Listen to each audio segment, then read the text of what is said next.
그래갖고 마음 안에 뭐가 있느냐면은 너 한 번만 걸리기만 해봐라. 내가 가만히 두나 봐라. 그래갖고 한 번 걸리면은 한 번만 걸리기만 해봐라라고 95%의 엄마가 별론데요, 자식들한테.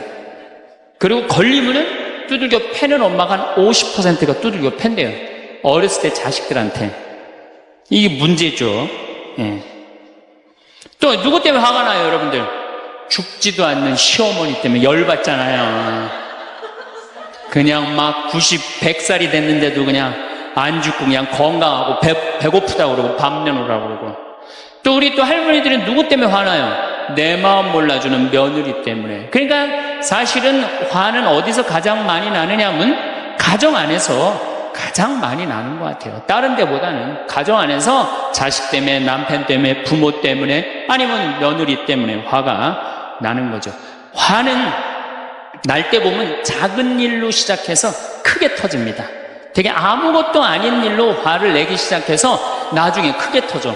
그 화나는 걸 보면은 다이너마이트 이렇게 타들어가는 거 보시죠? 도화선 싹 타들어가다가 마지막에 터질 땐 어때요? 산도 무너뜨리고 막 굴도 막 만들어내고 그러잖아요. 그러니까 우리가 화가 날 때는 그 다이너마이트 도화선에서 살살살살 탈 때 그때 꺼야 돼. 그게 끝에 가갖고 이게 터질 때까지 나를 복고 기다리고 있으면 나중에 큰일 납니다. 여러분들 처음에 집에서 불이 났을 때, 조그만 불이 났을 때 빨리 끄면은 그 다음에는 번지지도 않죠. 근데 끄지 않고 그냥 막 계속 놔두면은 나중에 불이 커지면 그땐 끄고 싶어도 꺼요, 못 꺼요? 못 끄는 거예요. 그러니까 화라는 거는 잘 빨리 다스리는 훈련이 필요한 거예요. 내가 김치찌개 저녁에 요즘 배춧값이 너무 뛰었다고 그래서 딴 데 이 배춧값 신경 쓰느냐고 김치찌개를 좀 짜게 끓였어. 남편이 딱 한 숟갈 먹어보니 이놈의 마누라 맨날 끓이는 김치찌개 하나 제대로 못 끓이느냐고. 그럼 부인이 여보 미안해, 요즘 배추 한 포기에 15,000원이래. 그래서 내가 어떻게 올 겨울에 김장을 할까 그걸 고민하다가 간 보는 걸 깜빡했어. 그러니까 오늘은 다른 반찬하고 먹으면 다른 날은 내가 맛있게 해줄게. 이렇게 말하는 마누라는 한 명도 없어요. 당신이나 외식 시켜줘 봤어? 아니 김치찌개가 짠 날도 있고 맛있는 날도 있죠. 어떻게 맨날 당신 입에 딱딱 맞춰서 끓여주느냐고. 그럼 남편이 외식도 못 시켜주고 그래서 좀 미안해갖고 다른 반찬하고 먹으면 다행인데 남편 절대 안 지죠. 너는 맨날 집에서 텔레비전만 보고 해는 일이 뭐 있느냐고. 집안 청소를 제대로 하느냐, 반찬을 맛있게 하느냐. 그러면은 부인이 당신이 나 옷 하나 제대로 안 사주고 그래서 나 텔레비전에서 그거 내 아이 쇼핑 하는 거다. 그럼 또 남편이 넌 시집 올 때 해갖고 온 게 뭐가 있는데.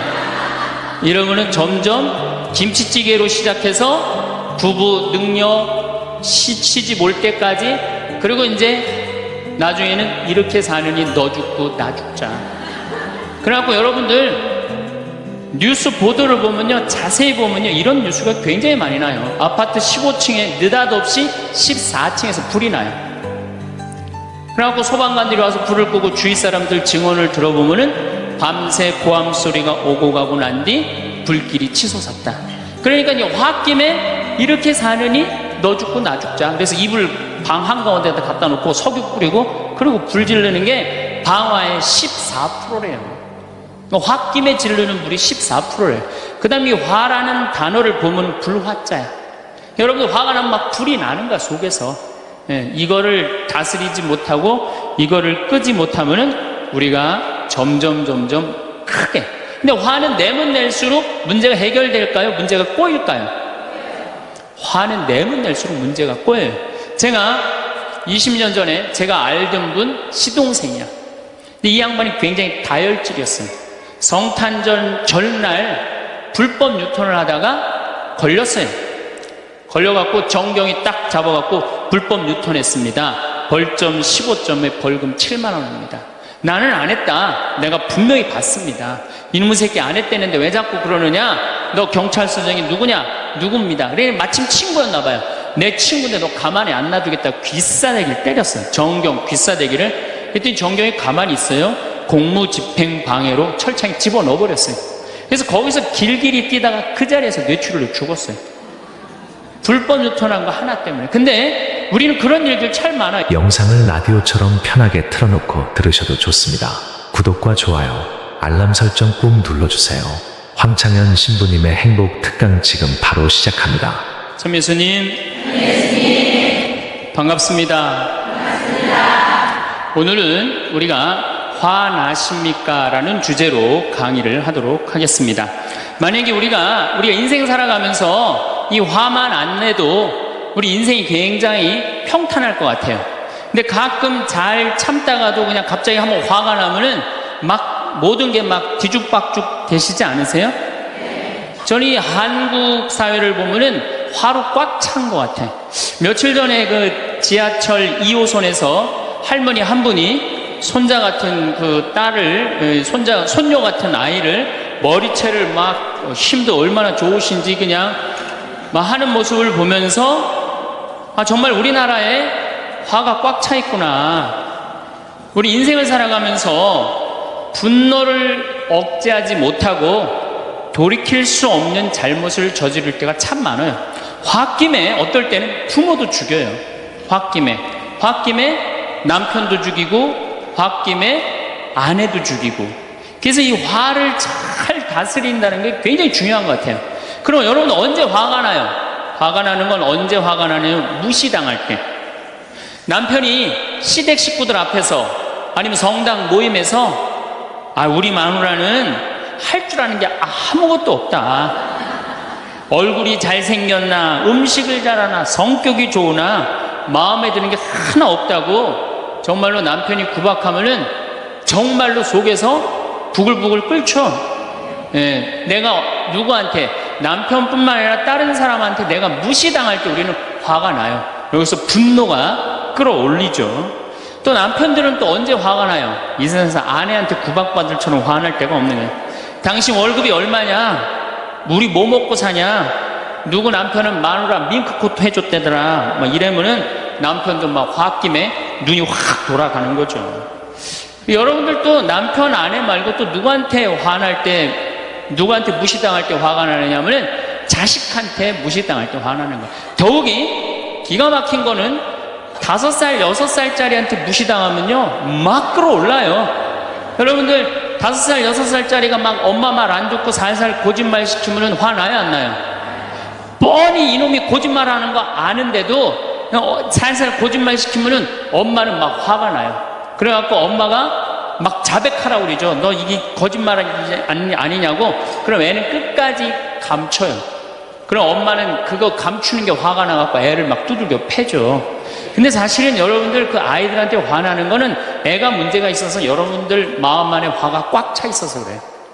아니 그 5살, 6살짜리가 거짓말하면 얼마나 하겠어요. 그리고 자기가 잘못하면은 거짓말하는 건 인간의 본능이에요. 여러분들 국회의원들 청문회 볼 때 보면 거짓말 해야 안 해요? 장관 후보자들 청문회 할 때 보면 거짓말 해야 안 해요? 아니 그렇게 대단한 자리에 올라간 사람도 거짓말 하는데 5살, 6살짜리가 거짓말한다고 그게 화가 나갖고 두들겨 패고 그러면 안 되죠.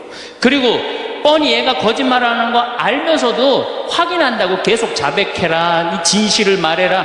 내가 보니까 거짓말하는 애가 나쁜 게 아니라 그렇게 몰아치는 엄마가 훨씬 나쁜 거예요.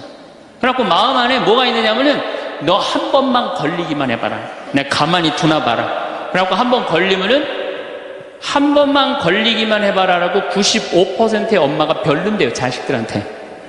그리고 걸리면은 두들겨 패는 엄마가 한 50%가 두들겨 팬대요. 어렸을 때 자식들한테. 이게 문제죠. 예. 또 누구 때문에 화가 나요, 여러분들?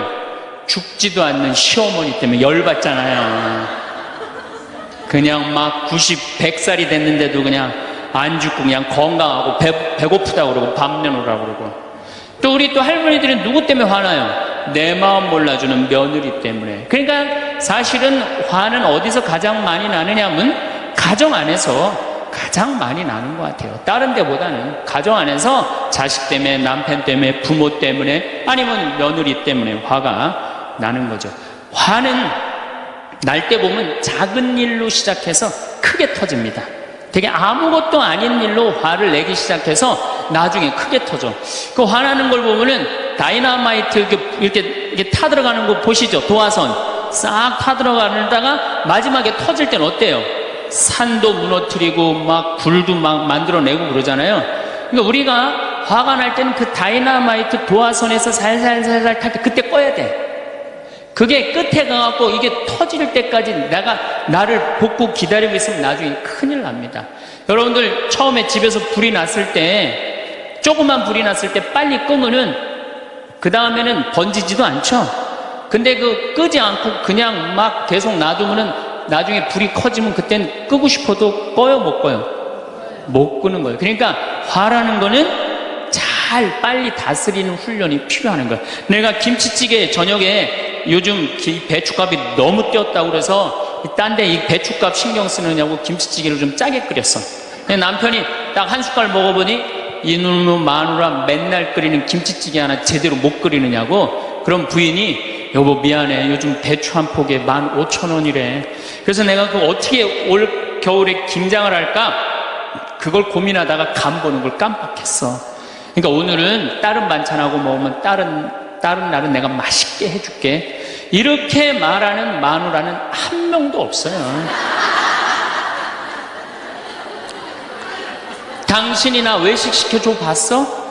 아니 김치찌개가 짠 날도 있고 맛있는 날도 있죠. 어떻게 맨날 당신 입에 딱딱 맞춰서 끓여주느냐고. 그럼 남편이 외식도 못 시켜주고 그래서 좀 미안해갖고 다른 반찬하고 먹으면 다행인데 남편 절대 안 지죠.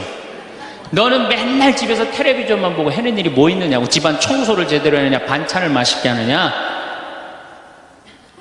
그러면은 부인이 당신이 나 옷 하나 제대로 안 사주고 그래서 나 텔레비전에서 그거 내 아이 쇼핑 하는 거다. 그럼 또 남편이 넌 시집 올 때 해갖고 온 게 뭐가 있는데. 이러면은 점점 김치찌개로 시작해서 부부 능력 시집 올 때까지, 그리고 이제 나중에는 이렇게 사느니 너 죽고 나 죽자. 그래갖고 여러분들 뉴스 보도를 보면요, 자세히 보면요, 이런 뉴스가 굉장히 많이 나요. 아파트 15층에 느닷없이 14층에서 불이 나요. 그래갖고 소방관들이 와서 불을 끄고 주위 사람들 증언을 들어보면은 밤새 고함 소리가 오고 가고 난 뒤 불길이 치솟았다.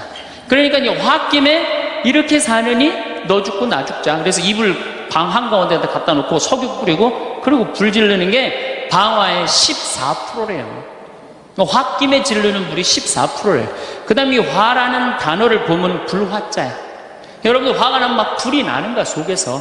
이거를 다스리지 못하고 이거를 끄지 못하면은 우리가 점점 크게.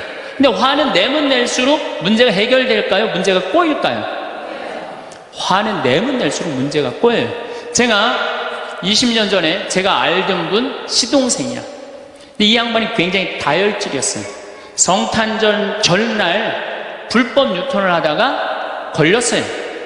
걸려갖고 정경이 딱 잡아갖고 불법 유턴했습니다. 벌점 15점에 벌금 7만 원입니다. 나는 안 했다. 내가 분명히 봤습니다. 이놈의 새끼 안 했다는데 왜 자꾸 그러느냐? 너 경찰서장이 누구냐? 누굽니다. 그래 마침 친구였나 봐요.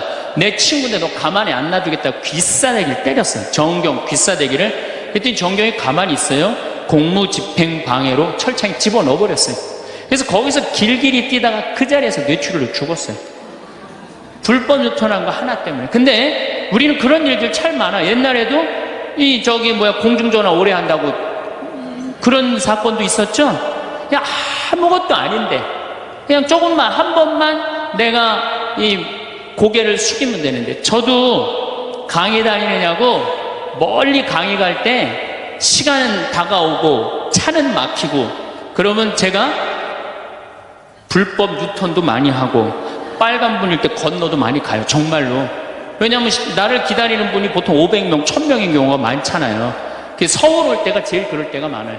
딱 걸리면 저는 딱 문 내리고 로만 칼라 딱 보여주면서 제가 뭐라고 그러냐면 정말 미안하다. 내가 불법 유턴한 거, 내가 신호 어긴 거 인정한다. 그렇지만 내가 강의가 있어서 그러니까 잘 좀 봐줘라. 그런 경찰들이 대부분은요, 침 뱉은 거, 안전벨트 안 한 거 벌점 없는 걸로 끊어주지 굳이 그거 벌점 매기면서 끊어주는 경찰 없어요. 인생 살아가면서 고개를 한 번만 숙이면은 문제가 해결될 때가 너무 많아요. 근데 그 한 번을 숙이는 게 우리가 안 될 때가 참 많아요. 가끔 잘 하다가도 어느 날 안 숙여지는 날이 있죠. 그거를 숙이는 것을 훈련이 된 사람이 성숙한 사람이에요. 그 사람이 정말로 어디다 내놔도 그 사람 문제 없이 살 사람이에요. 화날 때마다 그냥 막 집어 던지고 막 그러는 사람 주위에 친구 하나도 없어지죠. 또 우리가 언제 화가 나요? 식구 가운데 자기만 손해보고 희생한다고 생각할 때 화나요, 안 나요? 오빠는 대학 보내고 나는 고등학교밖에 안 보냈어. 그럼 부모님한테 막 화가 나요, 안 나요? 나죠? 성당에서도 화날 때가 언제? 나는 성모에서 맨날 부엌에서 그냥 겉절이 김치 담그고 그냥 맨날 하는데 그냥 반찬 다 만들어갖고 내놓으면은 생전 성당에도 안 보이던 여자가 그냥 싹 여우같이 차려입고 와갖고 그거 딱 차려놓은 거 딱 들고 신부님 앞에 딱 가서 거기서 그냥 헤거리고 그거 주워 먹은 거 보면은 이 식당에서 나는 그냥 완전히 그냥 식순이로 그냥 하다가 그냥 그거 보면 화나요, 안 나요? 나죠? 내가 손해본다고 생각할 때 화가 나는 거예요. 성당 공동체에서 제일 미치는 건 뭐냐 하면은 누군가 자기를 비난하고 다니고 있어. 근데 그 사람이 누군지를 모르겠어. 나를 두고 분명 욕을 하는데 그럴 때 화가 나요, 안 나요? 날 때 많죠. 열받는 분 계신가 보다. 내가 시집가서 내 시동생 어버 키우고 대학 보내고 장가 보내고 시누이도 그렇게 시집 다 내보냈어. 그래갖고 정말로 똥구멍이 찢어지게 가난한 집에 이 집에 와갖고 정말 다 이렇게 하고 다 먹고 살 만큼 해놨어. 그런데 환갑이 됐어. 그래갖고 야, 내가 시집 와갖고 그렇게 잘해줬는데 내 환갑 때 다이아 반지를 해갖고 올 것이냐, 유럽 여행 티켓을 갖고 오실 것이냐 기다리고 있는데 시동생 시누이들이 딱 환갑 때 왔는데 10만 원 봉투에 딱 넣어갖고 왔어. 그거 보면 열받아요, 열 안 받아요? 열 무지하게 받죠.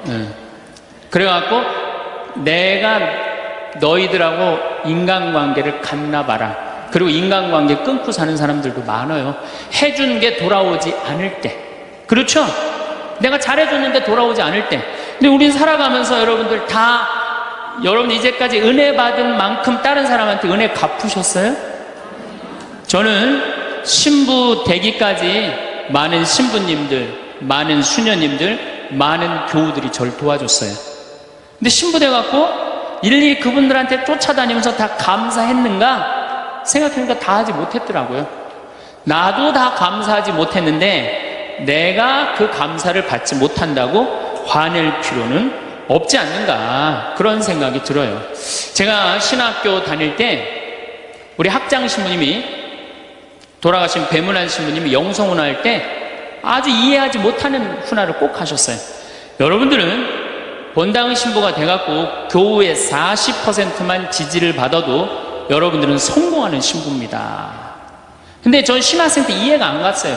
신학생 때 왜 이해가 안 갔느냐 하면은, 내가 신학생 때 인기가 얼마나 좋았느냐면은 막 방학 때 가면은 주일학교 애들이 막 매달려갖고 길을 못 갔어요. 지금이야 뭐 이상한 세상이 돼갖고 그러지 못하지만은 25년 전만 해도 애들이 신학생들을 얼마나 매달리고 좋아했어요. 초등학교 애들이. 중고등학교 애들은 내가 방학 끝나고 신학교 돌아가면은 애인 군대 보내는 것처럼 그렇게 섭섭하고 편지 보낸다고 그러고 학사님 보고 싶다고 그러고, 본당에서 아줌마들은 나보면 죽어 좋아서. 그런데 신부가 돼갖고 교우의 40%가 나를 지지해주지 않는다? 신학생 때도 인기가 이 정도라면 본당 신부 돼갖고 인기가 더 높을 거 아니에요. 그래서 신학교 그 영성문화를 이해를 못했어요. 근데 막상 제가 신부가 되고 보니 교우의 40% 지지받는 거는요, 하늘의 별 따기보다도 어렵더라고요.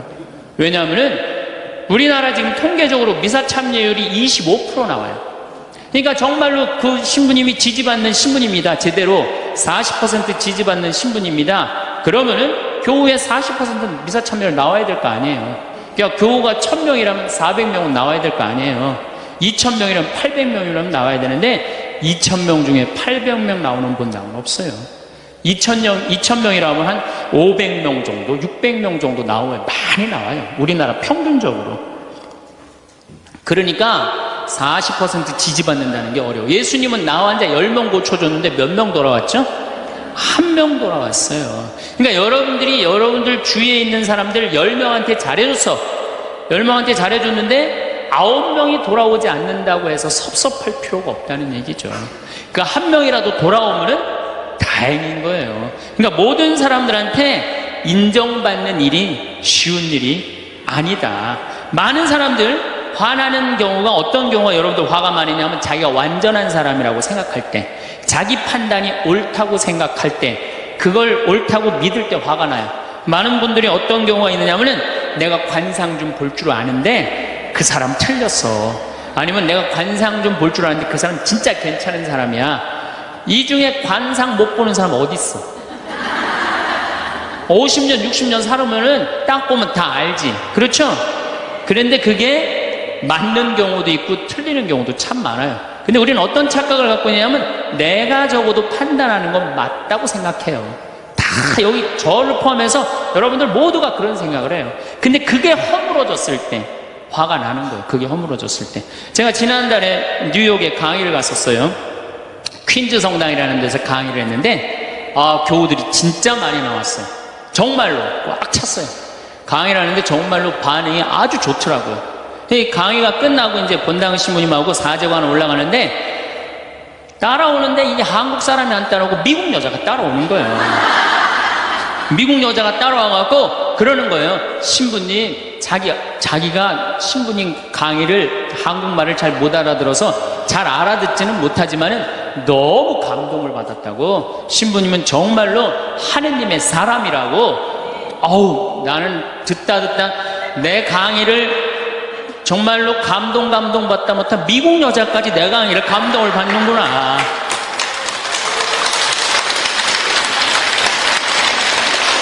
그래갖고 기분이 너무 좋아갖고 이제 그 여자하고 얘기를 하고 있는데 본당심이 자꾸 나를 끄는 거예요. 사정관에 빨리 가자고.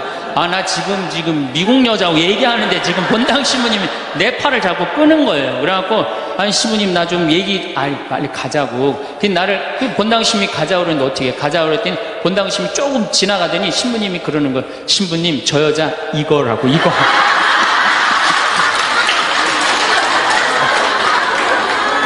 한국에서 강의만 오면은 강의 오는 신부님한테 쫓아다니면서 저런다고. 난 내가 강의 잘해갖고 그런 줄 알았더니 쫓아와갖고 그냥. 내가 성당 봉사한다고 해서 모두가 나를 알아봐 줄 거라고 착각해서는 안 됩니다. 성당에서 열심히 봉사하는 우리 형제 자매님들 가운데 요셉 형제 없으면 우리 성당 쓰러져. 마리아 자매님 없으면 우리 성모에 없어져. 우리 데레사 자매 없으면 성가대 없어져. 그 말 믿지 마세요. 없어져도 성당 잘 돌아가요. 성가대에서 데레사 자매 빠져도 오히려 더 잘 돼. 그러니까 내가 그렇게 대단한 인정을 받는다고, 내가 그런 자리에 차지한다고 생각하는 그때부터 내가 불행해지기 시작하는 거예요. 제가 늘 가끔 드리는 말씀이지만은 제가 작년 5월 달에 서울 오금동 성당에 강의 갔어요. 강의를 갔는데 그때도 막 많이 모였어요. 여러분들만큼. 그때는 베드로 얘기를 했어요. 베드로가 여러분들 굉장한 분이에요. 만약에 예수님한테 베드로가 없었다면 예수님이 없을 정도로 베드로는 예수님한테 절대적인 존재였어요. 막 그런 얘기를 막 하고 막 그러는데 교우들이 반응이 대단히 좋았어요. 그래서 이제 1강의가 끝나고 쉬는 시간이 되는데 22년생 할머니야. 머리가 하얀 할머니가 자기가 돌아가신 추기영 형님하고 동갑이라는 거예요. 근데 추기영 형님 항상 자기하고 친한데 동창이라고 그랬다는 거예요. 추기영 형님, 김수환 추기영 형님이. 근데 자기는 그때 할머니가 88살 정도 됐던 걸로 기억이 나요. 88년 동안 살면서 이렇게 훌륭한 신부님 강의 처음 들었다는 거예요. 이야, 내가 정말로 인기가 많은가 보다. 그래갖고 할머니가 신부님 손을 한 번만 잡으면 죽어도 여한이 없다는 거예요. 이제 이 나이에. 그래서 할머니 감사합니다. 그리고 할머니 손을 잡았는데 이 할머니 하시는 말씀이 난 오늘 우리 차동엽 신부님 손을 잡아서 죽어도 양이 없다는 거예요. 차동엽 신부님 손을 잡아서.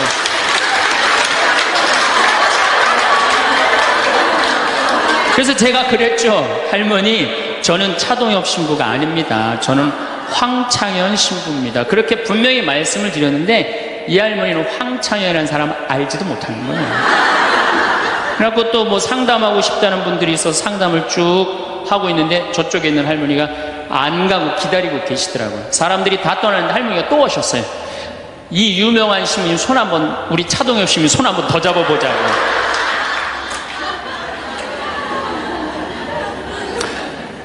모든 사람들이 나를 인정해주지 않는다 하더라도, 모든 사람들이 나를 알아주지 않는다 하더라도 실망하실 필요 없어요.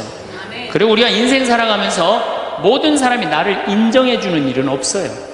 그러니까 여러분들 가운데 모든 사람이 나를 좋아해. 이분은 사실은 나중에 불행의 씨를 갖고 있는 분이에요. 화의 씨를 갖고 있는 분이에요. 10명 중에 몇 명만 나를 좋아해도 성공해? 4명만 좋아해도 성공한 거예요. 아니, 10명 중에 1명만 나를 믿어줘도 여러분들은 실패한 인생이 아니에요. 9명은 나를 인정하지 않을 수도 있어요. 근데 가끔 나는 우리나라 연예인들을 보면 안타까워요. 연예인들 막 인기가 좋잖아요. 인기가 좋은데 막 따라다니잖아요. 막 따라다니는데 그 연예인들 따라다니는 사람들을 보면은 많이 따라다니 500명, 1000명이야. 그러면은 국민의 5천만 명의 국민 중에 1000명 따라다니는데 그 1000명 속에서 자기가 인기가 완전히 있는 줄 아는 거예요. 완전히 그 1000명 속에서 파묻혀갖고 4999만 9천명은 그 사람이 누군지도 모를 수 있어요. 그렇지 않아요? 여러분들 요즘 연예인들 막 때로 나와갖고 뛰어다니고 막 춤추는 거 보면 구분돼요, 안 돼요? 난 아무리 알아보려고 해도 나도 이제 늙어가기 시작하니까 이게 누가 누군지 모르겠더라고요. 나하고 그 사람들하고 아무 상관없어. 그러나 연예인들은 그런 생각을 안 해요. 자기가 모든 사람들한테 인기가 있다고 착각을 해요. 그런데 갑자기 댓글에 그게 노래냐, 그게 춤이냐, 그게 연기냐, 이런 악성 댓글이 올라오면 그때부터 미치는 거예요. 그래갖고 그 악성 댓글을 올려봤자 내가 보기에는 정신 나간 사람이 올리거나 아니면은 자기 마음에 안 드는 사람 올리는데 많이 올려야 50명, 100명도 안 올릴 거예요. 자기를 좋아하는 연예인들은, 저 일반 대중들은 보통 한 5,000명, 10,000명 되면은 그런 악성 댓글을 올리는 사람은 10명, 20명도 안 될 거예요. 근데 그거에 스트레스를 받아갖고 목매갖고 자살하는 연예인들이 참 많아요. 그럴 필요 없다는 거예요. 우리가 살아가면서 여러분들도 여러분들한테 막 나쁜 소리라는 사람은 한둘이야. 근데 그 한둘도 내가 보기엔 제정신 가진 사람은 아니다. 그러니까 모든 사람들한테 내가 인정받지 못한다고 그래서 화낼 필요는 없다. 제가 17년 전, 벌써 18년 전이네요. 철산성당이라는 경기도 광명 보좌신부를 했어요. 보좌신부를 했는데 거긴 교우가 14,000명이야. 14,000명. 예비자 교리반을 딱 맡았는데 100명이 딱 있는 거예요. 새로 신부는 됐지. 그냥 교리교환을 신학교 때 얼마나 공부를 열심히 하고 준비를 열심히 했어요. 100명이 있으니까 기분이 너무 좋더라고요. 그래서 그냥 교리를 그냥 얼마나 열심히 했는지 몰라요. 근데 한 달이 지났는데 늘어나도 전찬을 판국에 아니 이게 줄어들기 시작하는 거예요. 90명으로 줄어드는 거예요. 2달이 지났는데 80명으로 줄어드는 거예요. 3달이 지났는데 진짜 딱 반토막이 나더라고요. 50명으로. 그랬더니 봉사자들이 맥주하고 안주를 사갖고 와서 나를 위로해 주는 거예요. 신부님 실망하지 말아라. 원래 교리반이 이렇게 어중이 떠중이 다 떠나고 이렇게 오리지널만 3개월 지나면 딱 남는다. 그리고 실망하지 말으셔야 되는 이유가 수녀님 반은 더 떨어졌다. 그러니까 실망하지 말아라.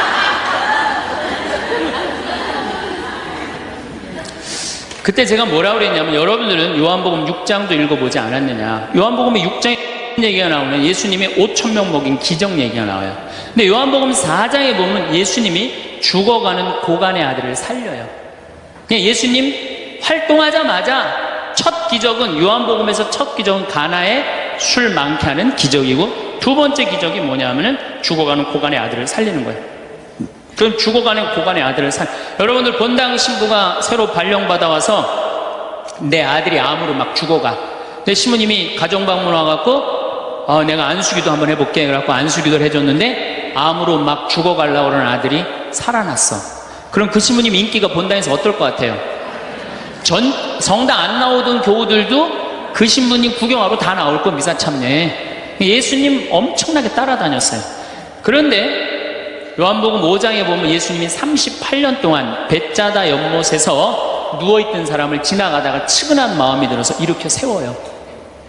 근데 신부님, 우리 시어머니는 중풍으로 38년 동안 누워있었다고. 그럼 내가 또 한번 안수기도 해볼게. 가서 안수기도 했는데 시어머니가 38년 만에 일어났어. 그럼 본당 신부님 인기는 하늘을 찌르는 게 아니라 하늘을 뚫고 올라갈 거예요. 그 정도로 예수님 인기가 그렇게 좋았어요. 그래갖고 이 사람들이 예루살렘에서 예수님이 그런 기적을 하셨는데 예수님을 갈릴레아 호수까지 몇 명이 따라가느냐 하면 5,000명이 따라갑니다. 자기네들 스스로 제자라고 그러면서 5,000명이 따라가요. 5,000명이 따라가는데 보니까 3일 동안 이 사람이 밥을 못 먹어. 그러니까 예수님이 빵 5개, 물고기 2마리로 5,000명을 먹여요. 그러니까 당시 유대인들이 뭐라고 그러냐면 우리가 드디어 기다리던 왕이 왔다. 왕으로 억지로라도 모시자. 그래요. 그러니까 예수님이 딱 사라졌다가 저녁에 딱 나타나는데, 갈릴레아 호수에 나타나는데 성서에 25에서 30 스타디온 정도 배가 떨어져 있었다고 그랬어요. 그럼 완 스타디온은 얼마냐? 한 200m 정도를 완 스타디온, 한 스타디온이라고. 여러분들 스타디온이 어디서 온 말이에요? 스타디움이라는, 스타디움 한 바퀴를 돌고 있습니다 그러잖아요. 그 스타디움이 성서에서 나온 스타디온에서 나온 얘기예요. 그러니까 한 스타디온은 한 200m 정도 되는 거예요. 그걸 30 스타디온을 걸었다면은 얼마를 걸은 거냐면은 6km를 걸은 거, 무리를 쫙. 미치는 거죠. 사람이 무리를 걸은 거를 보면 미치지 않아요? 만약 여러분들 내가 강의한다고 저 뒤에서 걸어서 안 들어오고 공중부양으로 떠서 쫙 들어온다고 생각을 해봐. 강의할 필요 있어요, 없어요? 잠깐 떴다가 그냥 쫙 나가면 그걸로 끝이지. 그러니까 당시의 유대인들은 예수님한테 완전히 반한 거예요. 근데 다음날 예수님이 이상한 말을 해요. 참으로 확 끼얹어요. 내가 진실로 진실로 너희에게 말한다. 너희가 사람의 아들의 살을 먹지 않고 그의 피를 마시지 않으면 너희는 생명을 얻지 못한다. 그러나 내 살을 먹고 내 피를 마시는 사람은 영원한 생명을 얻고 나도 마지막 날에 그를 다시 살릴 것이다. 내 살은 참된 양식이고 내 피는 참된 음료다. 군중들이 눈이 동그래요. 여러분들은 살 먹고 피 먹는 얘기 하도 많이 들어서 안 이상하죠? 그런데 다른 종교인들이 우린 예수님 살 먹어, 예수님 피 마셔, 그러면은 어떻게 생각할 것 같아요? 식인종 아니면 드라큘라 둘 중에 하나예요. 예수님 피 먹는 거면. 그러니까 당시의 유대인들이 뭐라고 그러냐면 이 말씀은 듣기가 너무 거북하다. 누가 듣고 있을 수 있겠는가? 그러니까 그러면서 떠나요. 그러니까 예수님이 당신의 말씀을 두고 투덜거리는 것을 속으로 아시고 그들에게 이르셨다. 이 말이 너희 귀에 거슬리느냐?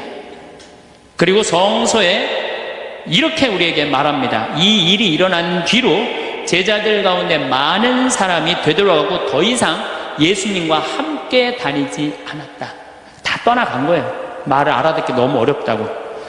그러니까 이제 예수님이 이제 딱 12명 딱 남아있는 어떤 무식한 어부 12이 눈을 동그랗게 뜨고 예수님을 쳐다보는 거예요. 그러니까 예수님이 이때 뭐라고 그러냐면은 너희도 떠나고 싶으냐. 그러니까 이 12마저 떠나면 예수님 완전히 낙동강 오리알 되는 거예요. 이때 대단한 인물이 하나 나옵니다. 누구냐? 베드로예요. 다 떠났음에도 불구하고 의리를 지킨 분이 베드로예요. 당신은 영원한 생명을 주시는 말씀을 가지고 있는데 우리가 어디를 갑니까? 그리고 예수님은 이 12하고만 다니세요.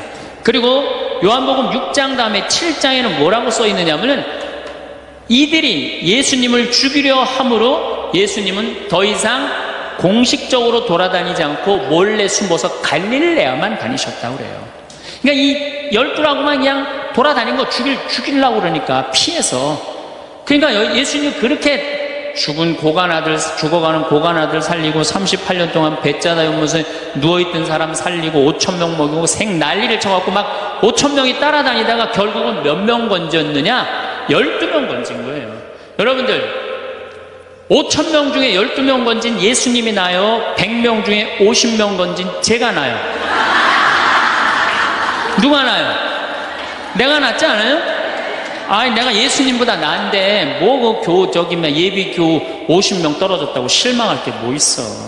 나는 가끔 한심한 내조 단장들이 있어요. 신부님, 우리 단원이 10명인데 오늘 2명밖에 안 나왔습니다. 그래서 둘이서 울면서 개응을 했습니다.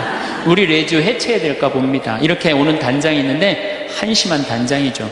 10명 중에 2명 나왔다 그러면 20% 지지받는 단장이야. 자, 5,000명 중에 12명 남긴 예수님이 나요? 10명 중에 2명 나온 단장이 나요? 누가 나? 단장이 훨씬 나은 거예요. 또 요즘 우리나라 구역 반모임 활성화를 위해서 굉장히 많이 노력하죠. 근데 많은 경우 반장님들, 구역장님들이 실망해요. 우리 구역이 10세대인데 3세대밖에 안 나온다, 4세대밖에 안 나온다, 이렇게 실망하는 분들이 굉장히 많아요. 그러면은 10세대 중에 3세대나 4세대 나오면은 이건 본당 신부보다 난 사람이에요.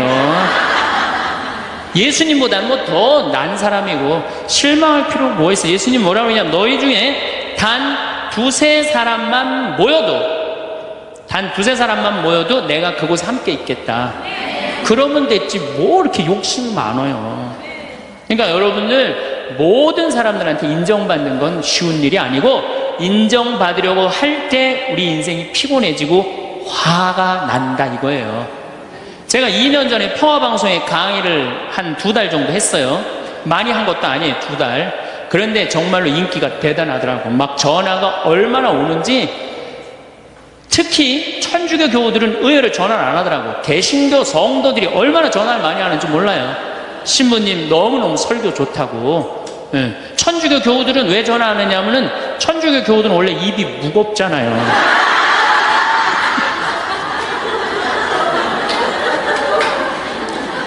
급기야는 목사님이 전화를 하셨어요. 신부님, 우리 교회에 와서 설교를 주일 예배에 좀 해달라는 거예요. 그래서 제가 주일 예배에 가서 설교를 했어요. 그때 이번에는 천안에서 스님이 전화를 하셨어요. 우리 절에 와서 설법을 해달라고. 더욱이 나는 그 주지 스님을 아직도 잊지 못하는데 참 좋으세요. 겸손하시고. 상자에 앉혀서 제가 설법도 주일날 했어요. 뭐 인기가 뭐 천주교, 개신교, 불교 막 올라가는 거예요. 기분이 끝내줬는데 갑자기 전화가 한 통 왔어요. 평촌에서 사는 할머니야. 근데 이 할머니가 전화를 우리 직원한테 황창현 신부를 바꾸라고 전화가 온 거예요. 근데 문제는 황창현 신부님을 바꾸라는 건 좋은 말 하려고 전화한 거예요. 황창현 신부를 바꾸라는 건 따지려고 전화한 거예요. 전화를 딱 받았더니, 당신은 정의구현 사제단이냐, 딱 그렇게 물어보는 거예요. 그래서 난 정의구현 사제단이 아니다 그랬더니, 정의구현 사제단도 아닌데 왜 운하를 반대하느냐. 우리나라 경제가 살려면 운하를 해야 된다. 젊은 신부가 경제도 모르고 사회도 모르고 정치도 모르는 신부가 방송에 나와서 운하가 안 된다고 1시간 동안 떠들면 되겠느냐. 그리고 당시 수원교구 주보에다가 운하 안 된다고 한 달을 주보에다 써내는데, 그 60만 명, 70만 명이 있는 주보에다 그런 걸 쓰면 되느냐. 그리고 당신 앞에 행복론 강의도 하나도 재미없었다. 나와서 방송 나와서 강의하지 말아라. 그래서 전화를 탁 끊는 거예요. 제가 기분이 좋았겠어, 나빴겠어요?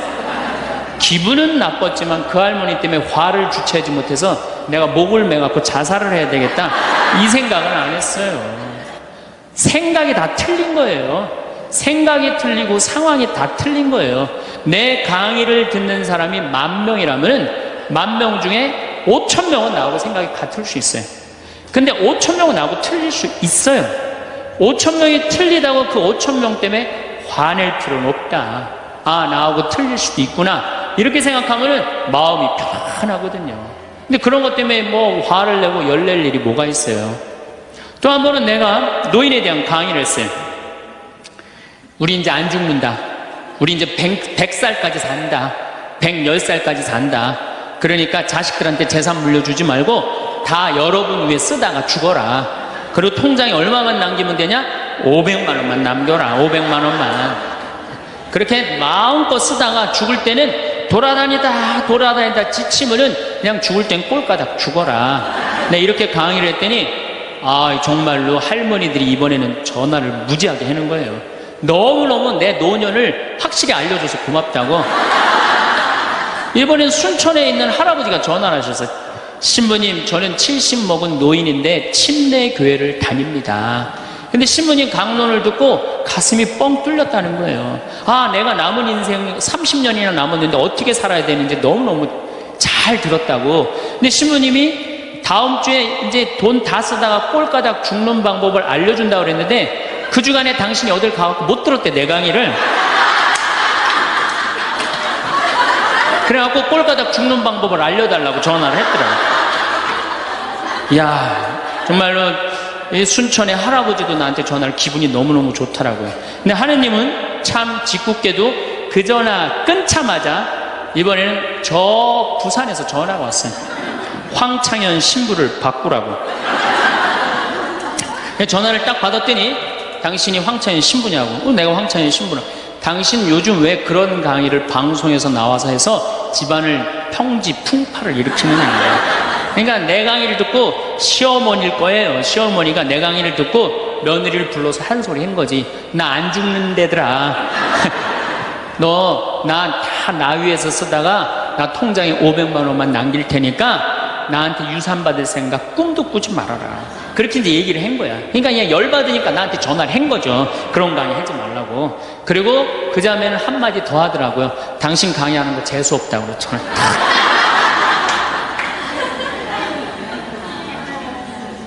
내가 그 전화를 받고 기분이 좋았겠어요? 나빴겠어요? 기분은 나빴지만 내가 화가 나고 내 감정을 주체할 정도는 아니었어요. 왜? 상황이 틀리니까. 얼마든지 내가 공격받을 수 있는 얘기를 한 거니까 그런 다른 의견이 있을 수 있는 거예요. 그걸 일일이 다 대응하려고 그러면요, 나중에 내가 어떻게 될 것 같아요? 미쳐요. 미쳐요.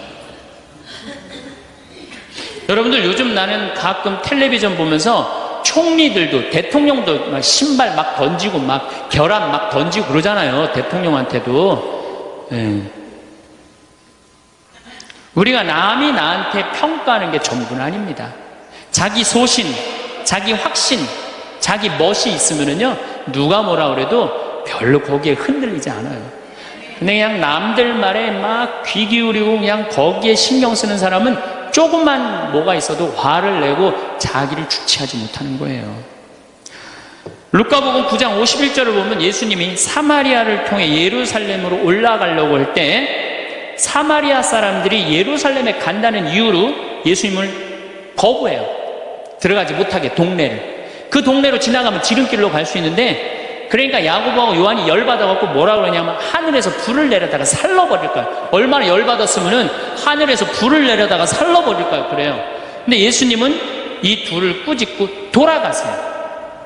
예수님도 돌아가는데 우리가 화가 난다고 그냥 열 지르는 사람마다 전부 다 정면 돌파할 필요는 뭐가 있어요? 그렇지 않겠어요? 우리도 예수님처럼 돌아갈 상황이 되면 돌아갈 줄 알아야 됩니다. 세상 사람들이 다 나를 몰라준다 해도 화낼 일도 아니에요. 공자님은 뭐라고 그러셨느냐? 진정한 성인은 자기를 몰라줘도 분노하지 않고 유유자적할 줄 아는 사람이 진정한 성인이라고 그랬어요. 내가 누군데 나를 몰라봐. 왕년에 내가 이 거리를 주름 잡던 사람인데 이 성당 지을 때 내가 어떻게 했는데 나에게 이럴 수가 있어. 내가 시집와서 똥구녕이 찢어지게 가난한 이 집 이렇게 일으켜놨는데 나를 무시할 수 있어? 이렇게 자꾸 자기 도취에 사로잡히면은요, 나중에 다른 사람하고 부닥치게 되고 잘난 척하게 되는 그런 꼴이 된다. 그런 꼴이에요.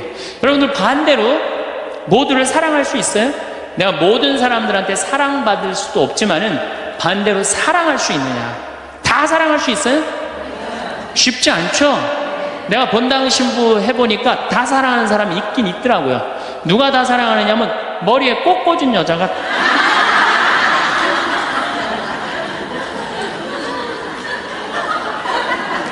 이게 모두를 사랑한다는 게 쉬운 게 아니에요. 근데 우리는 뭐에 지금 세뇌가 되어 있느냐면 성당에 나오면 어떻게 해야 된다고 생각해요? 모두를 사랑해야 된다고 생각하지 않아요? 나를 괴롭히는 사람, 나를 미워하는 사람, 나한테 힘들게 하는 사람 다 사랑해야 된다고 생각해요? 그렇게 생각하잖아요. 그리고 은연중에 그런 교육을 받았어요. 은연중에. 근데 성서에 모두를 사랑하라는 구절은 없어요. 서로 사랑하라고 그랬지 모두를 사랑하라고 하는 구절은 없어요.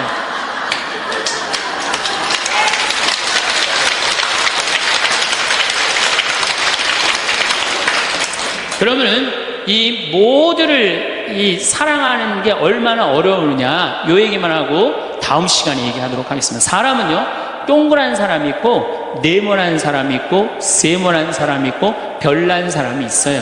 그렇죠? 근데 꼭 사람 중에 삐죽한 사람이 있어요. 삐죽한 사람. 말 한마디라도 꼭 아프게 하는 사람이 있어요. 그래갖고 내가 이제 마음 먹고 파마를 싹 했단 말이야. 마음 먹고. 그래갖고 이 동그란 사람이 파마를 딱 했는데 삐죽한 놈이 딱 와서 한마디 합니다. 파마를 왜 그렇게 했어? 얼굴이 떡판 같아 보이잖아.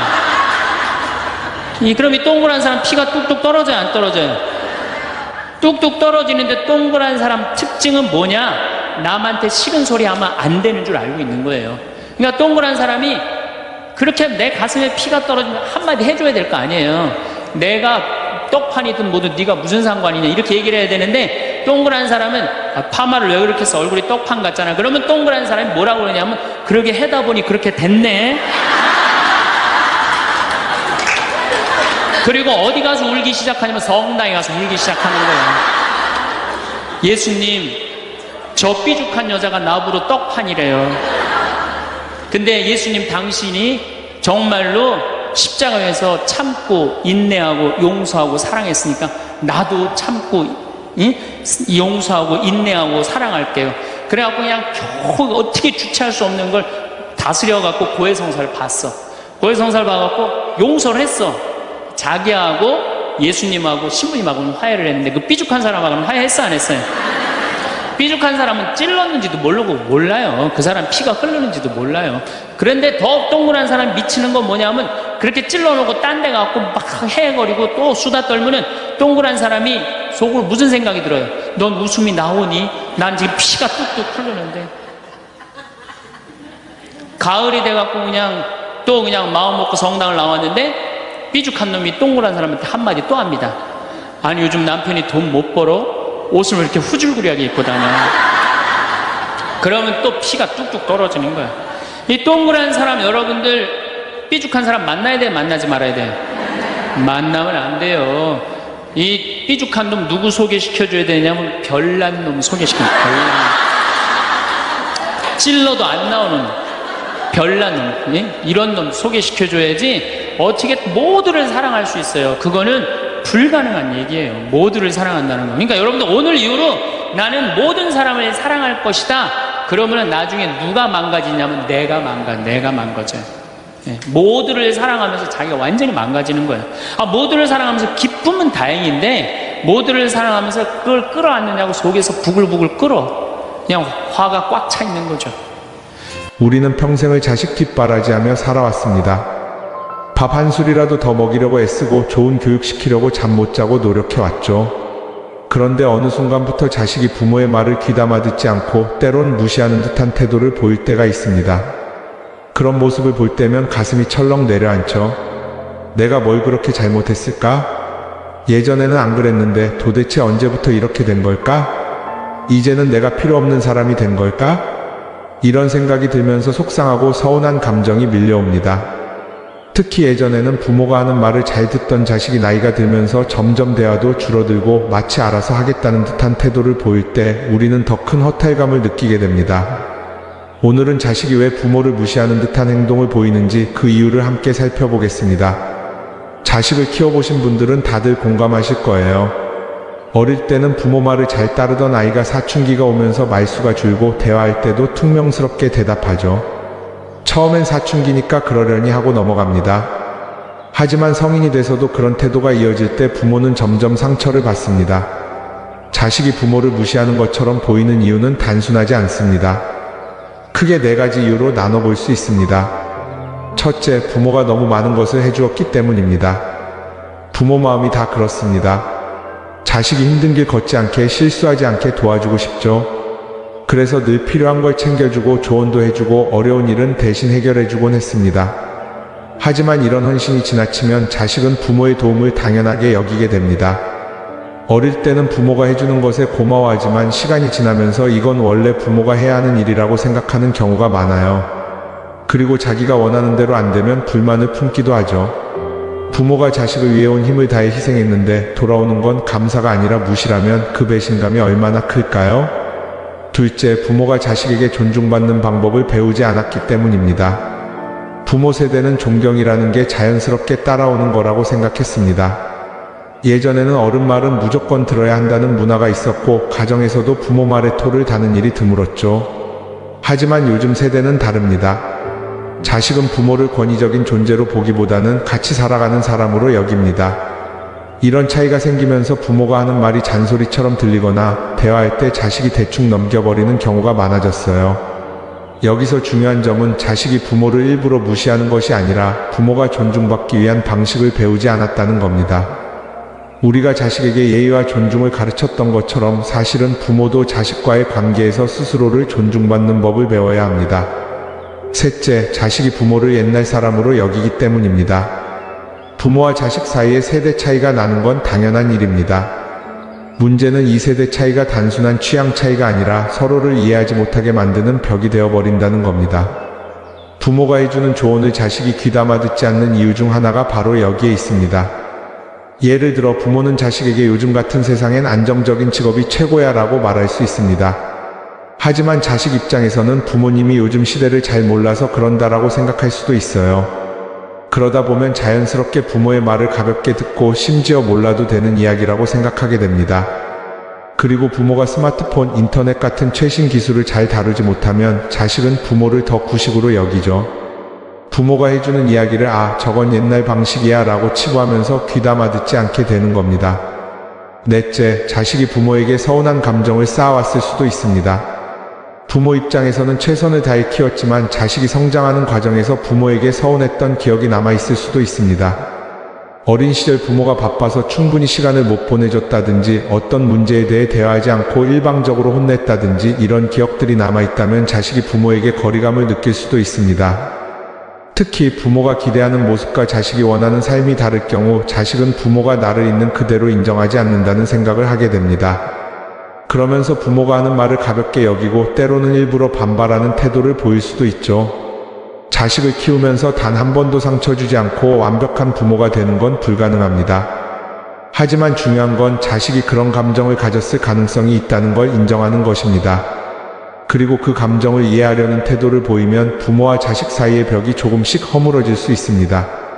자, 그렇다면 이제 우리가 해야 할 일은 뭘까요? 자식이 부모를 무시하는 듯한 태도를 보일 때 부모로서 어떻게 하면 다시 존중받을 수 있을까요? 잔소리를 해봤자 오히려 반발심만 키울 뿐이라면 우리는 어떤 방법으로 자식의 마음을 움직여야 할까요? 부모가 자식을 키우면서 가장 답답한 순간이 언제일까요? 바로 내 말을 듣지 않을 때입니다. 어릴 땐 잘 따르던 아이가 점점 말을 안 듣고 퉁명스럽게 반응할 때 부모는 속이 상하죠. 더 답답한 건 아무리 좋은 말을 해줘도 자식이 흘려듣는다는 겁니다. 잔소리 좀 그만해라는 말을 들으면 더 이상 할 말이 없어지고 서운한 마음만 남습니다. 그런데 가만히 생각해보면 자식이 부모의 말을 무시하는 이유는 단순히 부모가 싫어서가 아닙니다. 부모가 전하는 방식에 문제가 있을 수도 있어요. 같은 말이라도 어떻게 하느냐에 따라 자식이 반응하는 태도가 달라집니다. 부모가 조금만 방법을 바꿔도 자식은 자연스럽게 부모의 말을 귀담아 듣고 무시하던 태도를 거두게 됩니다. 잔소리 없이 자식의 태도를 바꾸는 대화법, 지금부터 하나씩 이야기해 보겠습니다. 우선 자식이 부모의 말을 귀담아 듣지 않는 가장 큰 이유 중 하나가 바로 반발심입니다. 사람은 누구나 강요받으면 저항하고 싶어집니다. 이렇게 해라, 저렇게 하지 말아라고 하면 자식은 왜 그래야 하는데? 하는 마음이 들죠. 특히 부모가 같은 말을 반복할수록 더 반발하게 됩니다. 예를 들어 부모가 너는 왜 그렇게 방 정리를 안 하니? 라고 하면 자식의 머릿속에는 또 잔소리 시작이네 라는 생각이 먼저 떠오릅니다. 그러면 아무리 좋은 말을 해줘도 듣지 않게 됩니다. 문제는 부모 입장에서는 이게 단순한 잔소리가 아니라 자식을 위한 조언이라는 거죠. 하지만 자식이 그걸 조언으로 받아들이지 않으면 아무 의미가 없어집니다. 그럼 어떻게 해야 할까요? 첫 번째 방법은 감정을 앞세우지 않고 사실을 이야기하는 겁니다. 보통 우리는 감정이 실린 말을 많이 합니다. 내가 나를 무시해서 너무 속상하다. 넌 왜 맨날 이런 식이야? 같은 말들이죠. 하지만 이런 말은 자식이 듣기 싫어하는 대표적인 유형입니다. 감정이 앞선 말은 자칫 비난처럼 들릴 수 있기 때문입니다. 이럴 땐 감정을 빼고 객관적인 사실만 말하는 게 좋습니다. 예를 들어 내가 내 말을 듣지 않으면 엄마는 속상해. 대신 내가 이야기할 때 내가 반응이 없으면 난 내가 듣고 있는 건지 아닌지 모르겠어 라고 말하는 겁니다. 이렇게 말하면 자식은 부모가 느끼는 감정을 이해하면서도 그 말을 부담스럽게 받아들이지 않게 됩니다. 두 번째 방법은 요청을 명확하게 하는 것입니다. 부모는 보통 내가 좀 성의 있게 행동했으면 좋겠어 같은 식으로 말합니다. 그런데 이런 말은 너무 추상적이라 자식이 어떻게 해야 할지 모를 수도 있습니다. 그래서 구체적인 요청을 해야 합니다. 엄마가 말할 때 내가 대답해주면 좋겠어. 식탁에 앉을 때 휴대폰을 내려놓고 밥을 같이 먹었으면 좋겠어처럼 자식이 정확히 이해할 수 있는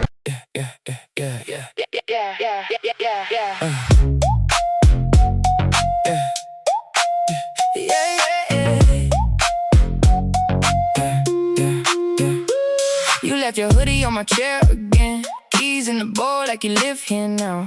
Half read text on the cracked up screen. You say be there, then you're rolling late. I act cool, but I count the beats. When your name drops, I forget my lines. Say you're out, but you're on my mind. One look and I lose my pride. You pull me close like you know the code. I try to play, but you flip the mode. Don't be late on me. Don't be late on me. You got my heart on that late fee. Don't be late on me. Don't be late on me. We were in love, but never meant to stay. Some things are real, even when they fade.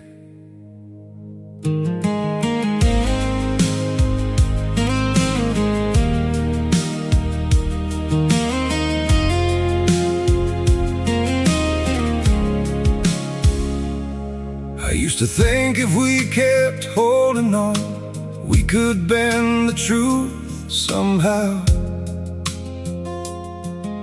But love can't fight what's pulling us apart, and it's breaking us down now.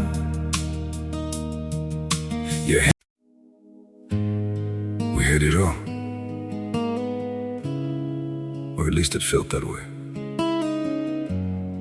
Now it's just silence, where your voice used to stay. I still replay the nights we couldn't sleep, talking about a life we chased somehow. We were building dreams on fragile ground, didn't see them breaking down till now. Your shadow lingers in the air I breathe, like a song that never found its end. We kept saying we would never change, now we don't even pretend. Goodbye, my everything, my only. They say letting go makes you lighter.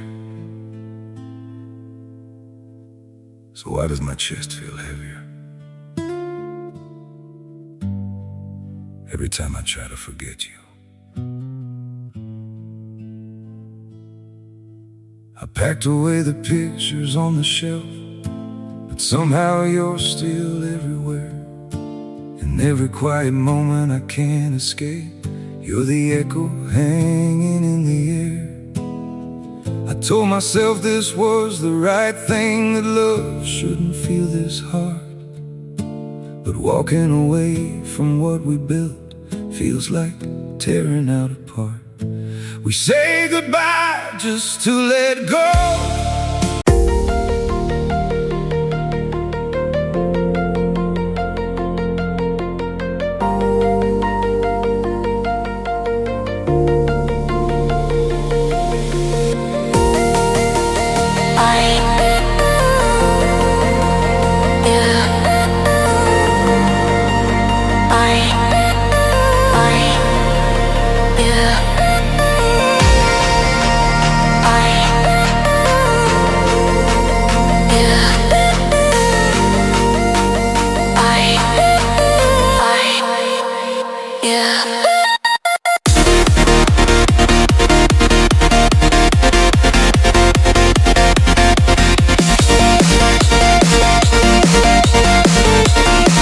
방식으로 요청하는 게 중요합니다.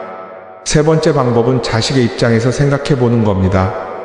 부모는 자식이 어릴 때부터 보살펴 왔기 때문에 자식의 조언이 필요한 존재라고 생각하는 경우가 많습니다. 그런데 자식이 커가면서 부모의 조언을 훈계로 받아들이기 시작하면 대화의 흐름이 끊기게 됩니다. 이럴 땐 자식이 어떤 기분일지 한번 생각해 보는 것도 도움이 됩니다. 예를 들어 직장에서 상사가 늘 너는 왜 이렇게 일하니? 라고 하면 기분이 어떨까요? 자식도 마찬가지입니다. 부모의 말이 조언이 아니라 지적으로 들리면 방어적으로 반응할 수밖에 없습니다. 그래서 대화를 할 때 먼저 자식의 이야기를 들어주는 게 중요합니다. 요즘 무슨 생각을 하고 있어? 라든지 이건 내 생각은 어때? 같은 질문을 먼저 던지면 자식이 스스로 말하게 됩니다. 그러면 부모가 굳이 잔소리하지 않아도 자식이 자기 행동을 스스로 돌아볼 수 있습니다. 네 번째 방법은 부모가 먼저 모범을 보이는 겁니다. 자식은 부모가 하는 말을 듣지 않을 때가 많아도 부모가 하는 행동은 보고 배웁니다. 만약 부모가 자식에게 휴대폰 좀 그만 봐라고 하면서 정작 본인은 밥 먹을 때 뉴스를 본다면 자식은 그 말을 귀담아 듣지 않습니다. 부모가 자식에게 바라는 행동이 있다면 부모가 먼저 실천하는 게 효과적입니다. 자식에게 존중받고 싶다면 부모도 자식을 존중하는 모습을 보여줘야 합니다. 부모가 대화를 할 때 자식의 눈을 바라보며 진지하게 듣는다면 자식도 자연스럽게 부모의 말을 더 귀 기울여 듣게 됩니다. 마지막으로 자식이 변화할 시간을 주는 게 중요합니다. 부모는 보통 한 번 말했으면 알아듣겠지라고 생각합니다. 하지만 사람의 태도는 하루아침에 바뀌지 않습니다. 자식이 부모의 말을 듣고 태도를 바꾸기까지는 시간이 필요합니다. 그러니까 너무 조급해하지 말고 서서히 변화를 기다리는 것도 필요합니다. 한 번 말을 했는데 그대로 행동하지 않는다고 해서 넌 왜 말해도 안 듣니? 라고 하면 오히려 반발심만 커질 수 있습니다. 대신 지난번에 이야기했던 거 조금씩 생각해보고 있니? 처럼 부드럽게 물어보면 자식도 부담 없이 대화를 이어갈 수 있습니다. 결국 중요한 건 부모가 조금만 접근 방식을 바꿔도 자식의 반응이 달라진다는 겁니다. 감정이 아닌 사실을 이야기하고 요청을 구체적으로 하고 자식의 입장을 먼저 생각해주고 부모가 먼저 모범을 보이고 기다려주는 것. 이 5가지만 실천해도 자식과의 대화는 훨씬 부드러워지고 자식이 부모를 무시하는 태도도 점점 사라지게 될 겁니다. 부모가 자식을 위해 헌신하는 건 당연한 일이죠. 하지만 헌신이 지나치면 어느 순간부터 자식이 부모를 당연한 존재로 여기는 경우가 생깁니다. 그러다 보면 부모의 희생은 점점 눈에 보이지 않게 되고 나중에는 부모를 대하는 태도까지 달라지는 걸 느끼게 됩니다. 부모니까 해주는 게 당연하지. 엄마는 원래 나한테 맞춰줘야 하는 거 아니야? 아빠는 내 사정 좀 이해해야지. 이런 말들이 자연스럽게 나오기 시작하는 거죠. 그럴 때 부모는 서운함을 느낍니다. 그런데 문제는 이 서운함을 표현하기가 어렵다는 겁니다. 괜히 섭섭하다고 얘기했다가 분위기가 어색해질까봐 혹은 자식이 기분 나빠할까봐 그냥 참고 넘어가는 경우가 많죠. 하지만 그럴수록 자식과의 관계는 더 멀어지고 부모의 마음속에는 서운함이 쌓여갑니다. 부모도 존중받아야 합니다. 부모도 한 사람의 인격체이고 감정을 가진 존재입니다. 그렇다면 부모로서 자식에게 존중받기 위해서는 어떻게 해야 할까요? 첫 번째로 부모 자신이 먼저 스스로를 존중해야 합니다. 생각해보면 우리는 자식을 위해 많은 걸 포기하면서 살아왔습니다. 먹고 싶은 것도 참고 입고 싶은 것도 미루고 가고 싶은 곳도 포기하면서 오직 자식이 잘 되는 것만 바라왔죠. 그런데 이렇게 하다 보면 정작 부모 스스로는 자신을 하찮게 여기게 될 때가 있습니다. 나는 뭐 다 늙었으니까 괜찮아. 이 나이에 내가 무슨 대우를 바라겠어. 이렇게 생각하다 보면 부모 스스로가 자식에게 존중받아야 한다는 사실을 잊어버리게 됩니다. 자식이 대놓고 무시하지는 않더라도 부모가 당연히 희생해야 하는 존재처럼 여겨지는 거죠. 하지만 한번 생각해 볼까요? 우리가 자식에게 너는 너 자신을 존중해야 한다라고 가르쳤다면 우리 스스로도 같은 태도를 가져야 하지 않을까요? 부모가 자신을 소중하게 여기지 않으면 자식도 부모를 소중하게 여기지 않게 됩니다. 부모가 자식 앞에서 자꾸 스스로를 낮추고 나는 별거 아니야 라고 말하면 자식도 그 말을 당연하게 받아들입니다. 부모가 먼저 자신의 가치를 인정해야 합니다. 그리고 그 가치를 지키기 위해 노력해야 합니다. 두 번째로 부모도 자식에게 경계를 설정해야 합니다. 경계라는 게 거창한 건 아닙니다. 그냥 부모로서 자식에게 어디까지 해줄 것인지, 어디까지는 해주지 않을 것인지 스스로 정하는 겁니다. 우리는 보통 자식이 부탁하면 뭐든 해주려고 합니다. 부모가 돼서 이 정도도 못 해주나 하는 마음 때문이죠. 하지만 모든 걸 다 해주는 게 꼭 자식을 위한 것만은 아닙니다. 오히려 부모가 무조건적인 희생을 할 때 자식은 그것을 당연하게 여기게 됩니다. 예를 들어 자식이 부모에게 늘 퉁명스럽게 대한다고 가정해 봅시다. 하지만 부모는 내가 참으면 되겠지 하면서 그냥 넘어갑니다. 그러면 자식은 그 태도가 잘못됐다는 걸 깨닫지 못합니다. 부모가 계속 참으니까요. 그러다 보면 시간이 지날수록 자식의 태도는 더 심해지고 결국 부모는 속으로만 상처를 받게 되는 겁니다. 여기서 부모가 해야 할 일은 나는 내가 나를 이런 식으로 대하는 걸 원하지 않는다라고 분명히 말하는 겁니다. 그리고 그 말을 할 때는 감정적으로 흥분하지 말고 차분하고 단호한 태도로 이야기해야 합니다. 엄마는 내가 짜증을 내면서 말하면 대화를 하고 싶은 마음이 안 들어. 아빠는 내가 내 말을 무시하면 서운해. 대화를 할 때 서로 존중하면서 이야기하면 좋겠어. 이렇게 이야기하면 자식도 부모가 무조건 참는 존재가 아니라는 걸 알게 됩니다. 그리고 부모도 자신의 감정을 자식에게 당당하게 표현할 수 있게 됩니다. 세 번째로 부모도 자신의 삶을 가져야 합니다. 부모가 존중받지 못하는 이유 중 하나는 부모가 자식에게 지나치게 집중하기 때문입니다. 모든 삶의 중심이 자식에게만 맞춰져 있다 보면 부모는 결국 자식에게 의존하게 되고 자식도 부모를 하나의 독립된 존재로 보기 어렵게 됩니다. 예를 들어 자식이 퇴근하고 집에 돌아왔을 때 부모가 너 오늘 왜 이렇게 늦었어? 밥은 먹었어? 피곤하지? 하고 계속 물어보면 처음엔 걱정이라고 생각할 수도 있지만 나중엔 부담스럽다고 느낄 수도 있습니다. 그러다 보면 자식은 점점 대화를 피하게 되고 부모와의 관계도 어색해질 수 있습니다.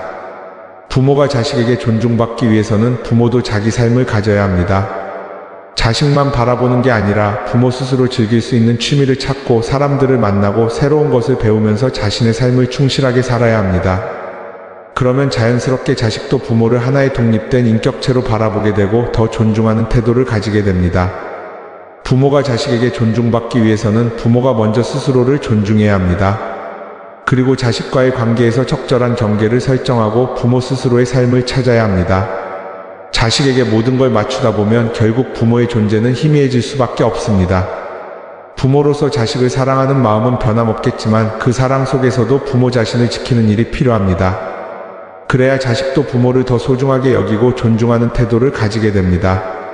부모와 자식의 관계는 평생 갑니다. 하지만 시간이 지나면서 자연스럽게 변하기도 하죠. 어릴 땐 부모가 모든 걸 다 해줘야 하지만 자식이 크면서는 부모 없이도 스스로 살아가는 법을 배워야 합니다. 부모와 자식 사이의 거리가 멀어지는 건 어찌 보면 당연한 일입니다. 문제는 그 거리가 적당한 선에서 유지되어야 하는데 어느 순간부터 너무 멀어져 버리는 경우가 있다는 겁니다. 자식이 부모를 피하는 것 같고 대화가 점점 줄어들고 만나도 예전처럼 다정하지 않다고 느껴질 때가 있습니다. 부모로서는 섭섭하지만 자식은 그런 감정을 잘 모를 수도 있어요.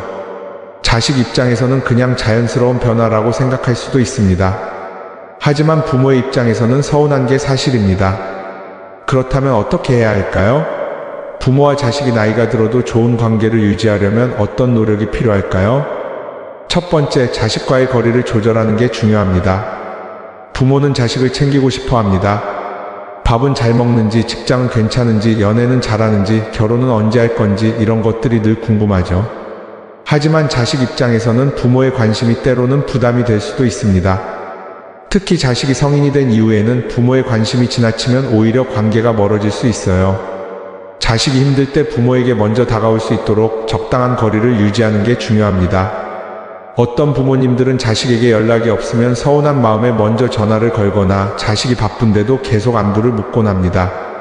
하지만 이런 행동이 반복되면 자식은 부모를 피하게 될 수도 있습니다. 연락을 너무 자주 하기보다는 자식이 바쁠 때는 기다려주고 필요할 때 찾아올 수 있도록 편안한 분위기를 만들어주는 게 좋습니다. 가끔은 엄마도 요즘 바빠서 정신이 없네 하면서 부모도 자신의 생활이 있다는 걸 보여주는 것도 방법이 될 수 있습니다. 두 번째, 부모도 변해야 합니다. 시간이 흐르면 세대가 바뀌고 세상이 변합니다. 부모 세대에게 익숙한 방식이 자식 세대에게는 맞지 않을 수도 있습니다. 하지만 부모가 변하지 않으면 자식과의 대화가 점점 줄어들 수밖에 없습니다. 예를 들어 요즘 젊은 세대는 통화를 부담스러워하는 경우가 많습니다. 부모 입장에서는 전화 한 통 하는 게 편하지만 자식은 문자나 메신저를 선호할 수도 있어요. 그러면 부모도 그에 맞춰주는 게 좋습니다. 굳이 전화로 길게 이야기하려 하기보다는 짧은 문자 한 줄로 안부를 묻는 것도 좋은 방법이 될 수 있습니다. 또 하나, 부모가 최신 문화에 조금이라도 관심을 가지는 것도 도움이 됩니다. 자식이 좋아하는 음악, 영화, 취미 같은 것들을 가끔이라도 물어보고 함께 공감할 수 있는 주제를 찾는다면 대화의 폭이 훨씬 넓어질 수 있습니다. 물론 부모가 자식 세대처럼 살 필요는 없습니다. 하지만 최소한 자식과의 대화에서 소외되지 않으려면 새로운 변화에 대해 열린 마음을 가지는 것이 중요합니다. 세 번째, 자식을 있는 그대로 인정해야 합니다. 부모는 자식이 잘 되기를 바랍니다. 그래서 때로는 조언을 하게 되고 잔소리가 나오기도 합니다. 하지만 자식이 성인이 된 이후에는 부모의 기대와 다르게 살아가더라도 그것을 인정해주는 태도가 필요합니다. 어떤 부모님들은 자식이 자신이 원하는 대로 살지 않으면 실망하기도 합니다. 결혼을 늦게 하거나 안정적인 직장을 선택하지 않거나 부모가 생각하는 이상적인 모습과 다른 길을 갈 때 부모는 불안해하고 때로는 자식에게 잔소리를 하게 됩니다. 하지만 이렇게 하면 자식은 점점 부모에게서 멀어질 수밖에 없습니다. 부모가 자식을 존중하면 자식도 부모를 존중합니다. 자식의 선택을 존중해주고 자식이 부모에게 부담을 느끼지 않도록 해주는 것이 중요합니다. 자식이 힘들 때 부모가 옆에서 조용히 응원해주는 것만으로도 충분할 때가 많습니다. 네 번째, 좋은 추억을 함께 만들어야 합니다. 어릴 때는 부모와 자식이 함께 보내는 시간이 많습니다. 하지만 자식이 성장하면서 함께하는 시간이 줄어들게 됩니다. 그러다 보면 특별한 기억이 점점 사라지고 관계도 멀어질 수 있습니다. 부모와 자식이 좋은 관계를 유지하려면 의식적으로라도 함께하는 시간을 만들어야 합니다. 꼭 거창한 일이 아니어도 괜찮습니다. 주말에 같이 밥을 먹거나 가끔 여행을 가거나 명절 때 가족끼리 특별한 시간을 보내는 것도 좋은 방법이 될 수 있습니다. 특히 부모님 세대가 자주 하던 방식이 아니라 자식 세대가 좋아할 만한 방식으로 추억을 만드는 것도 중요합니다.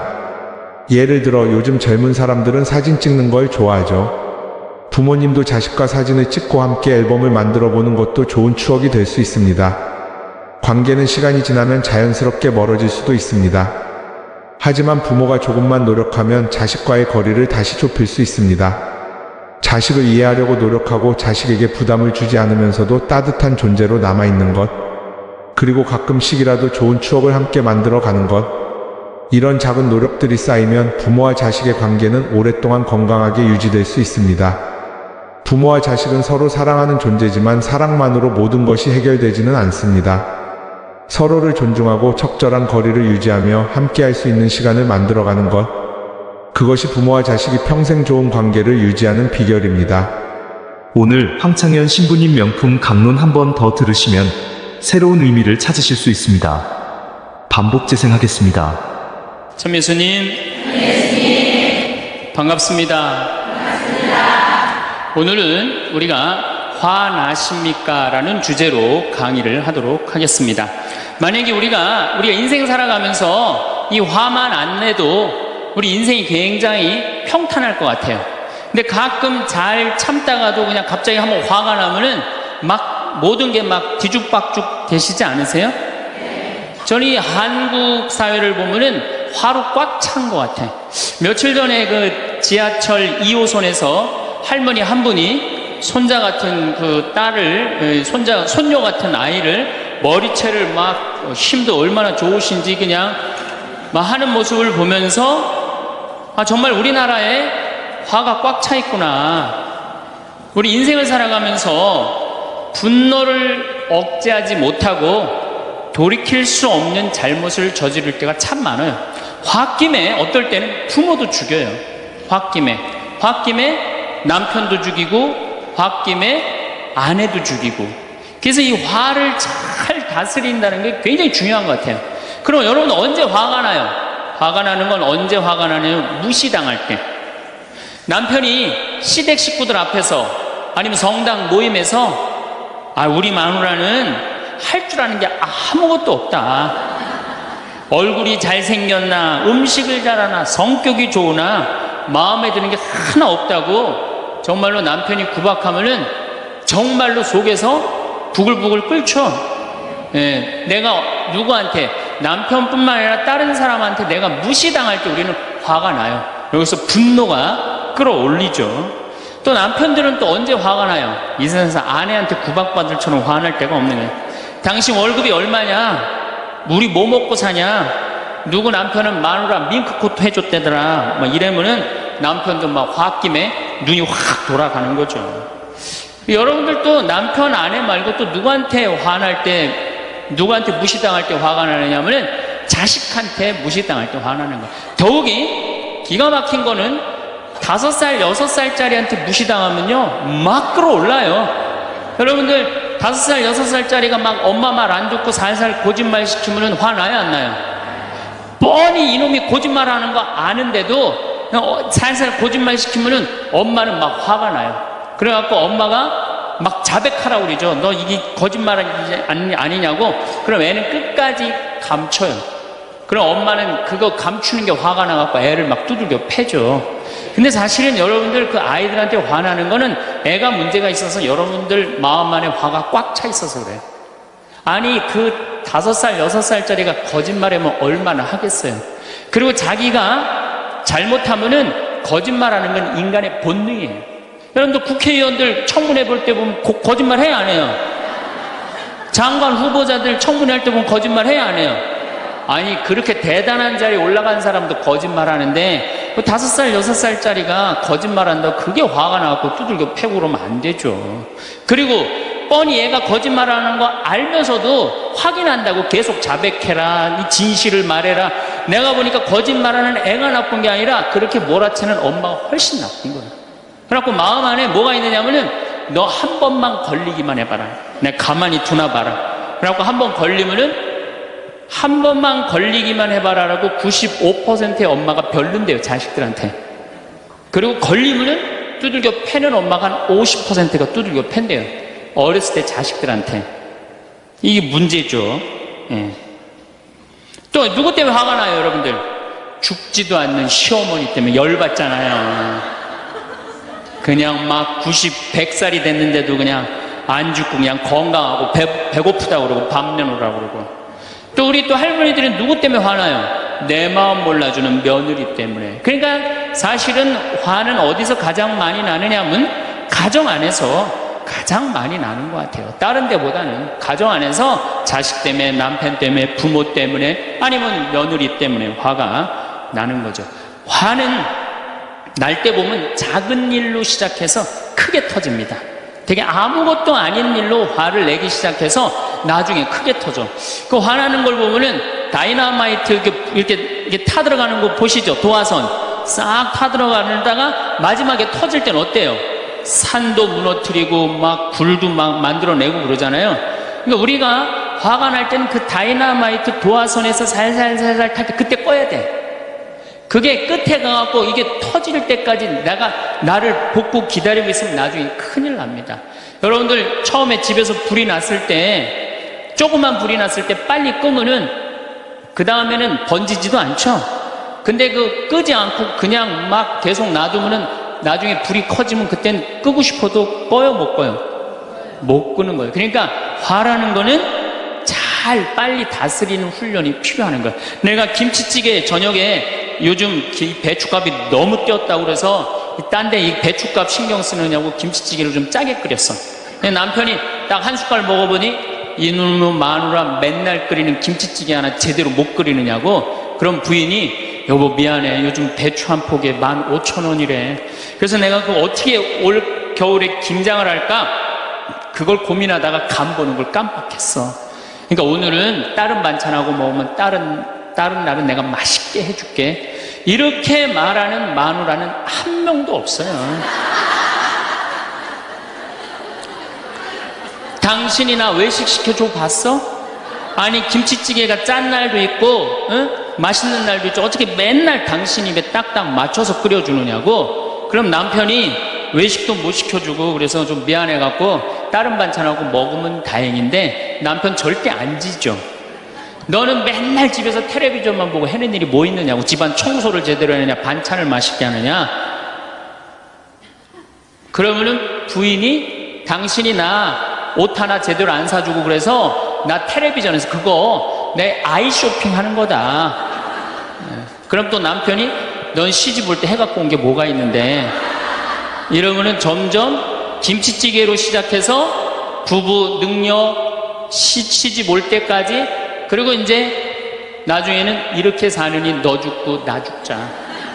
그래갖고 여러분들 뉴스 보도를 보면요, 자세히 보면요, 이런 뉴스가 굉장히 많이 나요. 아파트 15층에 느닷없이 14층에서 불이 나요.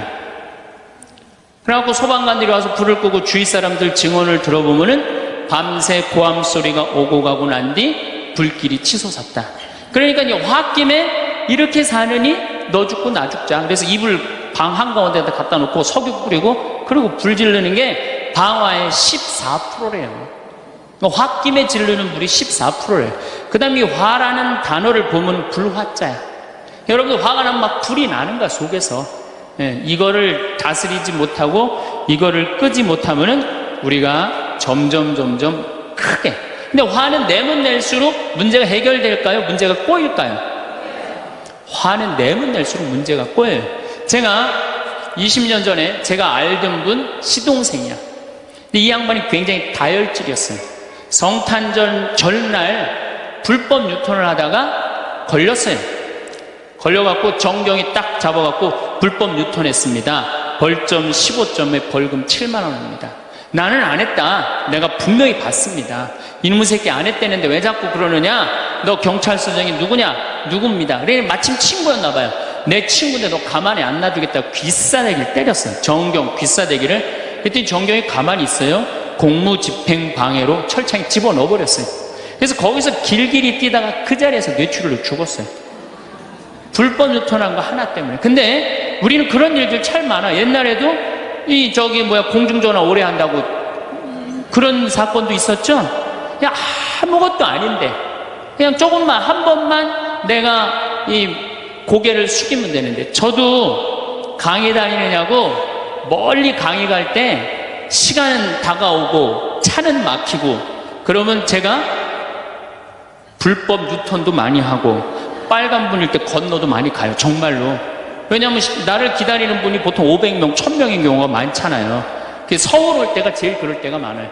딱 걸리면은 저는 딱 문 내리고 로만 칼라 딱 보여주면서 제가 뭐라고 그러냐면, 정말 미안하다. 내가 불법 유턴한 거, 내가 신호 어긴 거 인정한다. 그렇지만 내가 강의가 있어서 그러니까 좀 잘 좀 봐줘라. 그런 경찰들이 대부분은요, 침 뱉은 거, 안전벨트 안 한 거, 벌점 없는 걸로 끊어주지 굳이 그거 벌점 매기면서 끊어주는 경찰 없어요. 인생 살아가면서 고개를 한 번만 숙이면은 문제가 해결될 때가 너무 많아요. 근데 그 한 번을 숙이는 게 우리가 안 될 때가 참 많아요.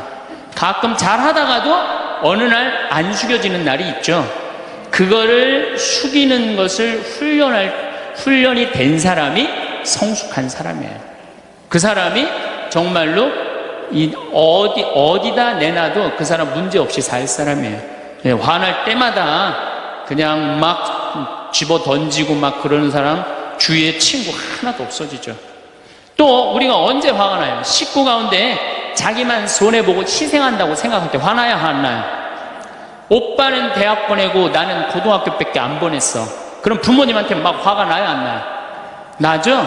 성당에서도 화날 때가 언제? 나는 성모에서 맨날 부엌에서 그냥 겉절이 김치 담그고 그냥 맨날 하는데 그냥 반찬 다 만들어갖고 내놓으면은 생전 성당에도 안 보이던 여자가 그냥 싹 여우같이 차려입고 와갖고 그거 딱 차려놓은 거 딱 들고 신부님 앞에 딱 가서 거기서 그냥 헤거리고 그거 주워 먹은 거 보면은 이 식당에서 나는 그냥 완전히 그냥 식순이로 그냥 하다가 그냥 그거 보면 화나요 안 나요? 나죠? 내가 손해본다고 생각할 때 화가 나는 거예요. 성당 공동체에서 제일 미치는 건 뭐냐 하면은 누군가 자기를 비난하고 다니고 있어. 근데 그 사람이 누군지를 모르겠어. 나를 두고 분명 욕을 하는데 그럴 때 화가 나요 안 나요? 날 때 많죠. 열받는 분 계신가 보다. 내가 시집가서 내 시동생 어버 키우고 대학 보내고 장가 보내고 시누이도 그렇게 시집 다 내보냈어. 그래갖고 정말로 똥구멍이 찢어지게 가난한 집에 이 집에 와갖고 정말 다 이렇게 하고 다 먹고 살 만큼 해놨어. 그런데 환갑이 됐어. 그래갖고 야, 내가 시집 와갖고 그렇게 잘해줬는데 내 환갑 때 다이아 반지를 해갖고 올 것이냐, 유럽 여행 티켓을 갖고 오실 것이냐 기다리고 있는데 시동생 시누이들이 딱 환갑 때 왔는데 10만 원 봉투에 딱 넣어갖고 왔어. 그거 보면 열받아요, 열 안 받아요? 열 무지하게 받죠. 네.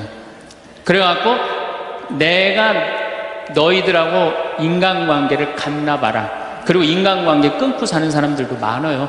해준 게 돌아오지 않을 때. 그렇죠? 내가 잘해줬는데 돌아오지 않을 때. 근데 우린 살아가면서 여러분들 여러분 이제까지 은혜 받은 만큼 다른 사람한테 은혜 갚으셨어요? 저는 신부 되기까지 많은 신부님들, 많은 수녀님들, 많은 교우들이 저를 도와줬어요.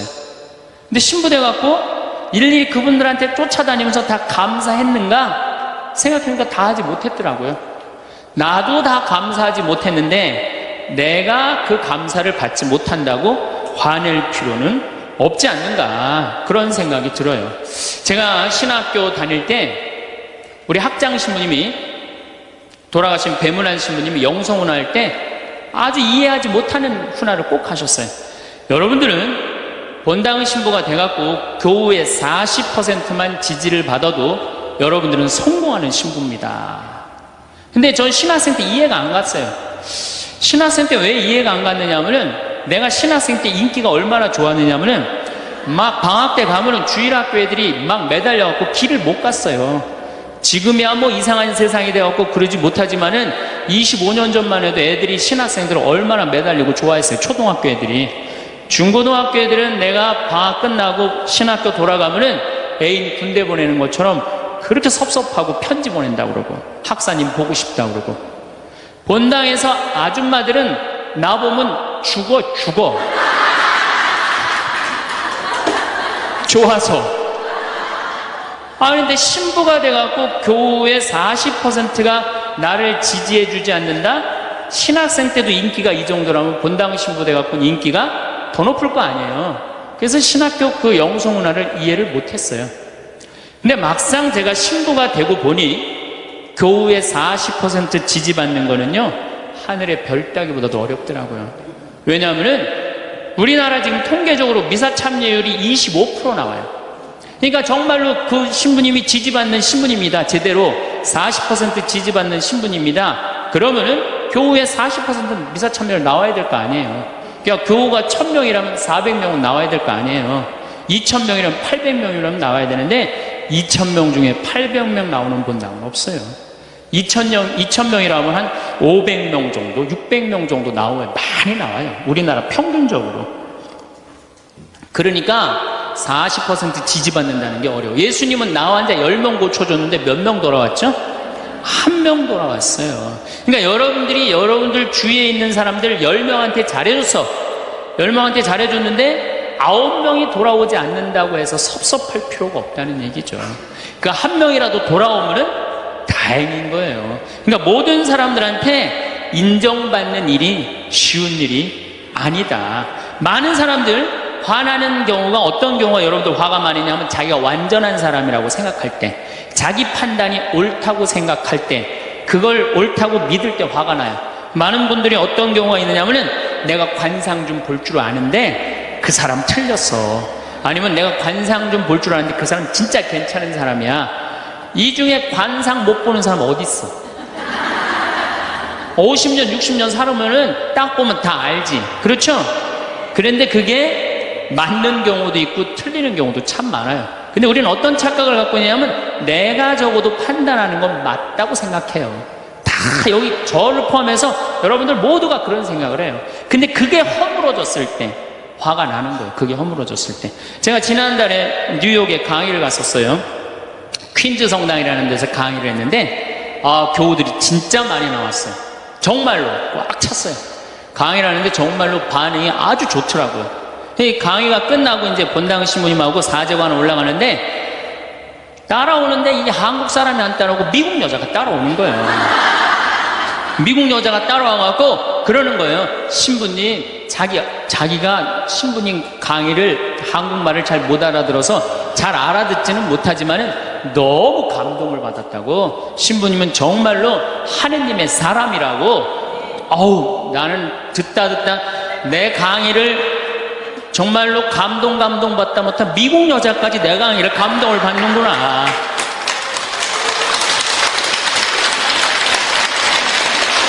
그래갖고 기분이 너무 좋아갖고 이제 그 여자하고 얘기를 하고 있는데 본당심이 자꾸 나를 끄는 거예요. 사정안에 빨리 가자고.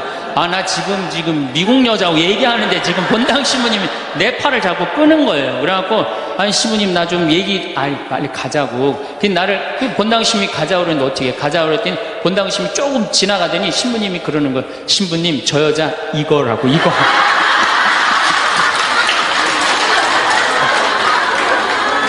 한국에서 강의만 오면은 강의 오는 신부님한테 쫓아다니면서 저런다고. 난 내가 강의 잘해갖고 그런 줄 알았더니 쫓아와갖고 그냥. 내가 성당 봉사한다고 해서 모두가 나를 알아봐 줄 거라고 착각해서는 안 됩니다. 성당에서 열심히 봉사하는 우리 형제 자매님들 가운데 요셉 형제 없으면 우리 성당 쓰러져.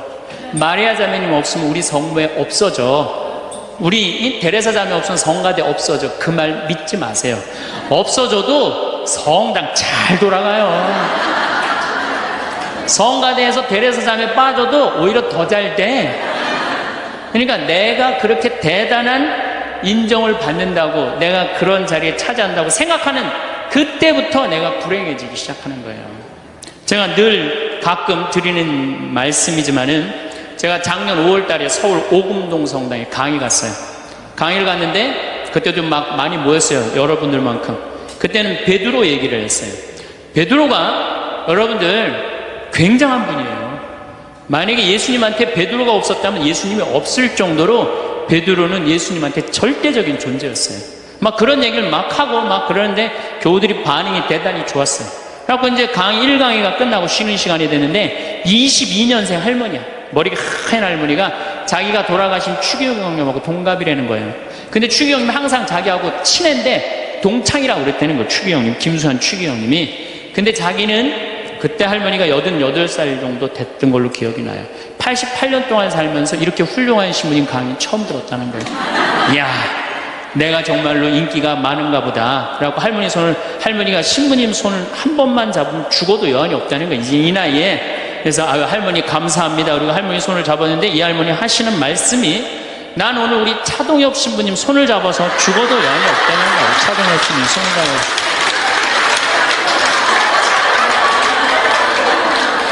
그래서 제가 그랬죠. 할머니, 저는 차동엽 신부가 아닙니다. 저는 황창현 신부입니다. 그렇게 분명히 말씀을 드렸는데 이 할머니는 황창현이라는 사람 알지도 못하는 거예요.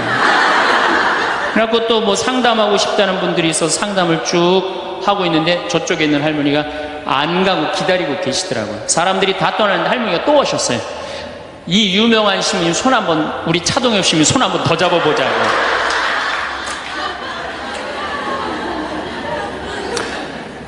모든 사람들이 나를 인정해주지 않는다 하더라도, 모든 사람들이 나를 알아주지 않는다 하더라도 실망하실 필요 없어요. 그리고 우리가 인생 살아가면서 모든 사람이 나를 인정해주는 일은 없어요. 그러니까 여러분들 가운데 모든 사람이 나를 좋아해. 이분은 사실은 나중에 불행의 씨를 갖고 있는 분이에요. 화의 씨를 갖고 있는 분이에요. 10명 중에 몇 명만 나를 좋아해도 성공해? 4명만 좋아해도 성공한 거예요. 아니, 10명 중에 1명만 나를 믿어줘도 여러분들은 실패한 인생이 아니에요. 9명은 나를 인정하지 않을 수도 있어요. 근데 가끔 나는 우리나라 연예인들을 보면 안타까워요. 연예인들 막 인기가 좋잖아요. 인기가 좋은데 막 따라다니잖아요. 막 따라다니는데 그 연예인들 따라다니는 사람들을 보면은 많이 따라다녀 500명, 1000명이야. 그러면은 국민의 5천만 명의 국민 중에 1000명 따라다니는데 그 1000명 속에서 자기가 인기가 완전히 있는 줄 아는 거예요. 완전히 그 1000명 속에서 파묻혀갖고 4999만 9천 명은 그 사람이 누군지도 모를 수 있어요. 그렇지 않아요? 여러분 요즘 연예인들 막 때로 나와갖고 뛰어다니고 막 춤추는 거 보면 구분돼야 안 돼요? 난 아무리 알아보려고 해도 나도 이제 늙어가기 시작하니까 이게 누가 누군지 모르겠더라고요. 나하고 그 사람들하고 아무 상관없어. 그러나 연예인들은 그런 생각을 안 해요. 자기가 모든 사람들한테 인기가 있다고 착각을 해요. 그런데 갑자기 댓글에 그게 노래냐, 그게 춤이냐, 그게 연기냐, 이런 악성 댓글이 올라오면 그때부터 미치는 거예요. 그래갖고 그 악성 댓글을 올려봤자 내가 보기에는 정신 나간 사람이 올리거나 아니면은 자기 마음에 안 드는 사람 올리는데 많이 올려야 50명, 100명도 안 올려.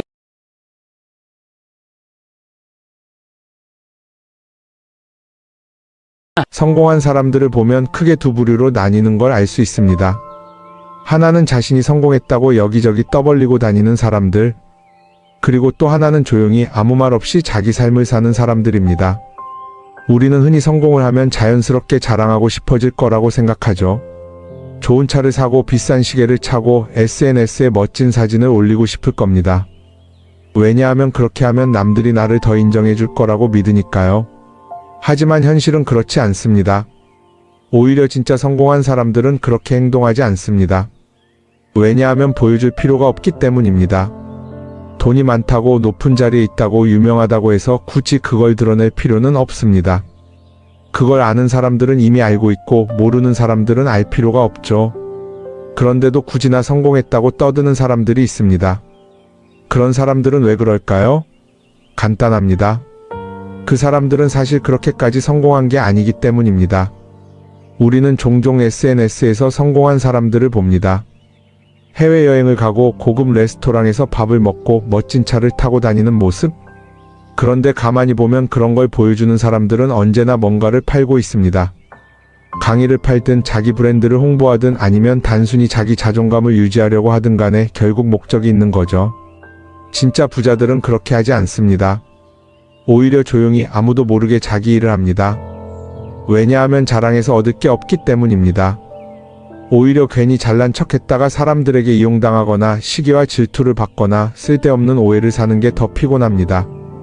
이건 단순한 돈 이야기가 아닙니다. 사회적인 성공을 이룬 사람들도 마찬가지입니다.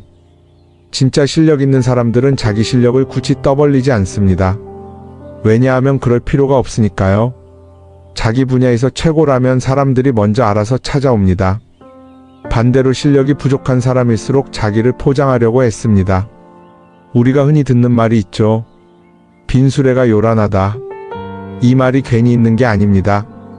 정말 내실이 있는 사람들은 굳이 시끄럽게 굴지 않습니다. 반대로 겉만 번지르르한 사람들은 자기가 얼마나 대단한지 떠들고 다닙니다. 이걸 좀 더 현실적인 예로 들어볼까요? 동창회에 나가면 꼭 이런 사람이 있습니다. 옛날에는 별거 아니었는데 갑자기 잘 됐다고 나타나서 자기가 얼마나 성공했는지 자랑하는 사람. 처음에는 다들 와 대단하다 하고 들어주지만 시간이 지나면 어떨까요? 대부분 속으로 이렇게 생각할 겁니다. 저 사람 뭐 저렇게까지 티를 내? 결국 그런 사람은 점점 멀어지게 됩니다. 반면에 정말 성공한 사람들은 조용합니다. 굳이 자기가 어떻게 살고 있는지 설명하지 않죠. 그런 사람들은 오히려 주변에서 먼저 알아보고 자연스럽게 존경을 받습니다. 그게 진짜 성공입니다. 그럼 우리는 어떻게 해야 할까요? 내가 뭔가를 이루었을 때 굳이 남들에게 알릴 필요가 있을까요? 물론 가까운 사람들에게 좋은 소식을 전하는 건 좋습니다. 하지만 굳이 모든 사람들에게 나 이렇게 잘 살고 있어요 하고 알릴 필요는 없습니다. 그런 행동은 결국 나에게 득이 되지 않습니다. 성공이라는 건 원래 조용한 겁니다. 내가 잘 되고 있으면 주변 사람들이 자연스럽게 알게 됩니다. 굳이 내가 말하지 않아도 내 행동과 태도에서 묻어나오게 되어 있습니다. 그러니 굳이 보여주려고 애쓰지 마세요. 오히려 그게 더 진짜 성공한 사람의 태도입니다. 사람은 사회적 동물이라고 하잖아요. 혼자 살아갈 수 없고 결국 사람과의 관계 속에서 기쁨도 얻고 때로는 상처도 받습니다. 그런데 한 가지 생각해 볼 게 있어요. 우리가 정말 인간관계가 필요해서 맺고 있는 걸까요? 아니면 그냥 그래야 한다고 배워서 어쩔 수 없이 유지하고 있는 걸까요? 어릴 땐 친구 많으면 좋다고 하죠. 사회생활에서도 인맥이 중요하다는 말을 많이 합니다. 그런데 정작 주변을 보면요. 인간관계가 넓은 사람일수록 스트레스를 더 많이 받아요. 전화벨이 울릴 때마다 이번엔 또 무슨 부탁일까 싶고 단체 채팅방에서 메시지가 올 때마다 이걸 또 어떻게 대답해야 하나 고민하죠. 관계가 많아질수록 책임과 피로도 함께 늘어나는 겁니다. 어떤 사람들은 인간관계를 줄이면 외롭지 않겠냐고 해요. 그런데 가만히 생각해보면 진짜 외로움을 느끼는 순간이 언제인지 아세요? 오히려 불필요한 인간관계 속에 있을 때입니다. 같이 밥을 먹고 얘기를 나누는데도 뭔가 허전하고 대화가 컥 돌고 속마음을 나누지도 못할 때, 그럴 때 우리가 더 외롭다고 느끼죠. 그렇다고 당장 인간관계를 다 끊어버릴 순 없겠죠. 하지만 적어도 내가 정말 소중하게 여겨야 할 관계와 그냥 관성적으로 유지하는 관계는 구분할 필요가 있습니다. 예를 들어 매번 나한테 부탁만 하고 정작 내가 어려울 땐 연락 한 번 없는 사람. 내가 실수하면 뒷담화를 하면서 내 앞에서는 웃는 사람. 이런 관계를 굳이 계속 이어갈 이유가 있을까요? 가끔은 이런 경험도 있을 거예요. 우연히 어떤 사람과 친해졌는데 만난 지 얼마 되지도 않았는데 너무 많은 걸 털어놓는 사람들 있죠. 자기 속사정부터 가족 문제, 직장 고민까지 쏟아내는 사람들. 이런 경우 두 가지의 가능성이 큽니다. 하나는 그냥 감정적으로 의존할 사람이 필요해서일 수도 있고 또 하나는 내가 믿을 만한 사람인지 떠보는 걸 수도 있어요. 어떤 경우든 이런 관계는 오래가기 어렵습니다. 사실 친밀함이라는 건 시간이 필요한 법이에요. 적당한 거리를 두고 천천히 서로를 알아가야 하는데 초반부터 급격하게 가까워진 관계는 쉽게 무너지는 경우가 많습니다. 처음엔 친하다고 생각했는데 어느 순간 사소한 일로 틀어지고 결국 남보다 못한 사이가 되는 거죠. 그러면 인간관계를 어떻게 해야 할까요? 답은 간단합니다. 억지로 맺지 말고 굳이 유지하려고도 하지 않는 거예요. 내가 편한 관계라면 자연스럽게 이어질 것이고 그렇지 않다면 서서히 멀어질 겁니다. 그리고 그걸 억지로 붙잡지 않아도 괜찮습니다. 관계를 유지하는데 에너지를 쓰기보다는 정말 소중한 관계에 집중하는 게 더 낫지 않을까요? 어떤 사람은 내가 인간관계를 줄이면 나중에 나 혼자 남는 거 아니냐 걱정하기도 해요. 그런데 생각해보면요. 진짜 나를 위하는 사람은 많지 않아요. 인간관계를 줄인다고 해서 완전히 혼자가 되는 게 아닙니다. 오히려 불필요한 관계를 정리하고 나면 남아있는 관계들이 더 단단해지고 가치 있게 느껴질 겁니다. 예전엔 인맥이 자산이라는 말을 많이 했어요. 그런데 요즘은 꼭 그렇지도 않죠. 오히려 불필요한 인간관계가 많으면 그게 짐이 될 수도 있어요. 적당한 거리, 적당한 선. 이걸 잘 지키는 게 결국엔 가장 편한 인간관계를 유지하는 방법 아닐까요? 한번 곰곰이 생각해 보세요. 지금 내 주변에 있는 사람들 중에서 내가 정말 편하게 만날 수 있는 사람이 몇 명이나 되는지, 내가 억지로 맞춰주고 있는 관계는 없는지. 관계를 줄이면요, 외로워지는 게 아니라 오히려 더 자유로워집니다. 그리고 자유로워진 만큼 내 인생에서 정말 중요한 것에 집중할 수 있게 됩니다. 인간관계에 너무 많은 걸 신경 쓰다 보면 정작 중요한 걸 놓칠 수 있어요. 그러니까 이제는 한 번쯤 정리해보는 것도 나쁘지 않을 겁니다. 사람들이 돈을 많이 벌고 싶어 하는 이유가 뭘까요? 단순히 돈이 많으면 좋으니까? 물론 그것도 있겠지만 사실 돈을 원하는 진짜 이유는 더 나은 삶을 살기 위해서겠죠. 그런데 문제는 돈을 많이 번다고 해서 반드시 삶이 나아지는 건 아니라는 겁니다. 오히려 더 많이 벌수록 더 많이 쓰게 되는 경우가 많아요. 가끔 이런 생각해 본 적 없으세요? 예전에는 돈이 지금보다 훨씬 적었는데 이상하게 그때가 더 여유로웠던 것 같다. 왜 그럴까요? 사실 우리가 원하는 건 돈 그 자체가 아니라 돈을 통해 얻을 수 있는 자유인데 돈을 벌면 벌수록 그 자유를 잃어버리는 경우가 많아요. 더 좋은 차, 더 좋은 집, 더 좋은 옷을 사면서 점점 더 많은 돈이 필요해지고 결국엔 돈을 벌기 위해 또다시 일해야 하는 악순환에 빠지게 되는 거죠. 한번 생각해 봅시다. 우리가 정말 필요해서 뭔가를 사는 경우가 얼마나 될까요? 필요해서라기보다는 남들이 가지고 있으니까, 없어 보이기 싫으니까, 혹은 그냥 기분 전환을 위해서 소비하는 경우가 훨씬 많아요. 그리고 그런 소비를 할 때마다 스스로 이렇게 합리화를 하죠. 이 정도는 나를 위한 투자야. 그런데 가만히 보면 그 소비가 진짜 나를 위한 소비인지 아니면 그냥 사회가 만든 기준에 끌려가고 있는 건지 헷갈릴 때가 많습니다. 예를 들어 예전에는 스마트폰 하나면 충분했는데 이제는 스마트워치도 있어야 하고 무선 이어폰도 필요하고 태블릿도 있어야 할 것 같고 하나를 사면 또 다른 무언가가 필요해지는 시기예요. 사실 이건 우리가 그렇게 만들어진 겁니다. 광고도 그렇고 SNS도 그렇고 자꾸 우리에게 이렇게 말하죠. 이걸 사야 더 행복해질 수 있어요. 그런데 정작 그걸 사고 나면 어때요? 처음 며칠은 좋죠. 그런데 시간이 지나면 또 다른 걸 사고 싶어져요. 왜냐하면 물건이 우리를 오래 행복하게 만들어주지는 않거든요. 특히 요즘은 SNS가 이런 소비 심리를 더 부추기는 것 같아요.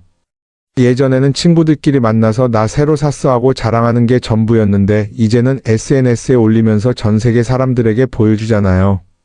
그러다 보니까 남들도 다 뭔가를 사서 올리고 나도 따라해야 할 것 같은 기분이 드는 거예요.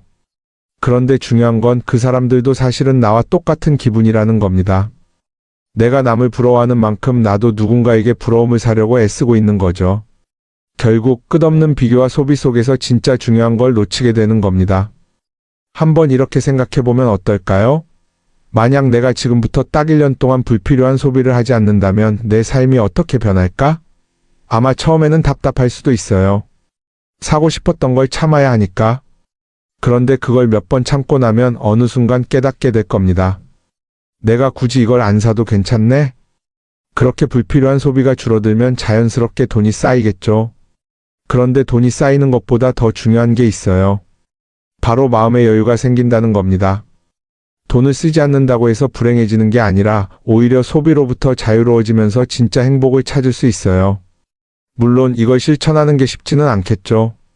우리 주변에는 소비를 부추기는 것들이 너무 많으니까요. 하지만 적어도 이런 건 해볼 수 있습니다. 뭔가를 사고 싶을 때 한 번만 스스로에게 물어보는 거예요. 이게 정말 나한테 필요한 걸까? 아니면 그냥 순간적인 욕심일까? 만약 그 질문을 던졌을 때 5초 안에 당연히 필요하지 라는 답이 나오지 않는다면 사실 그건 없어도 되는 물건일 가능성이 큽니다. 정말 필요한 건 고민할 필요도 없이 바로 떠오르거든요.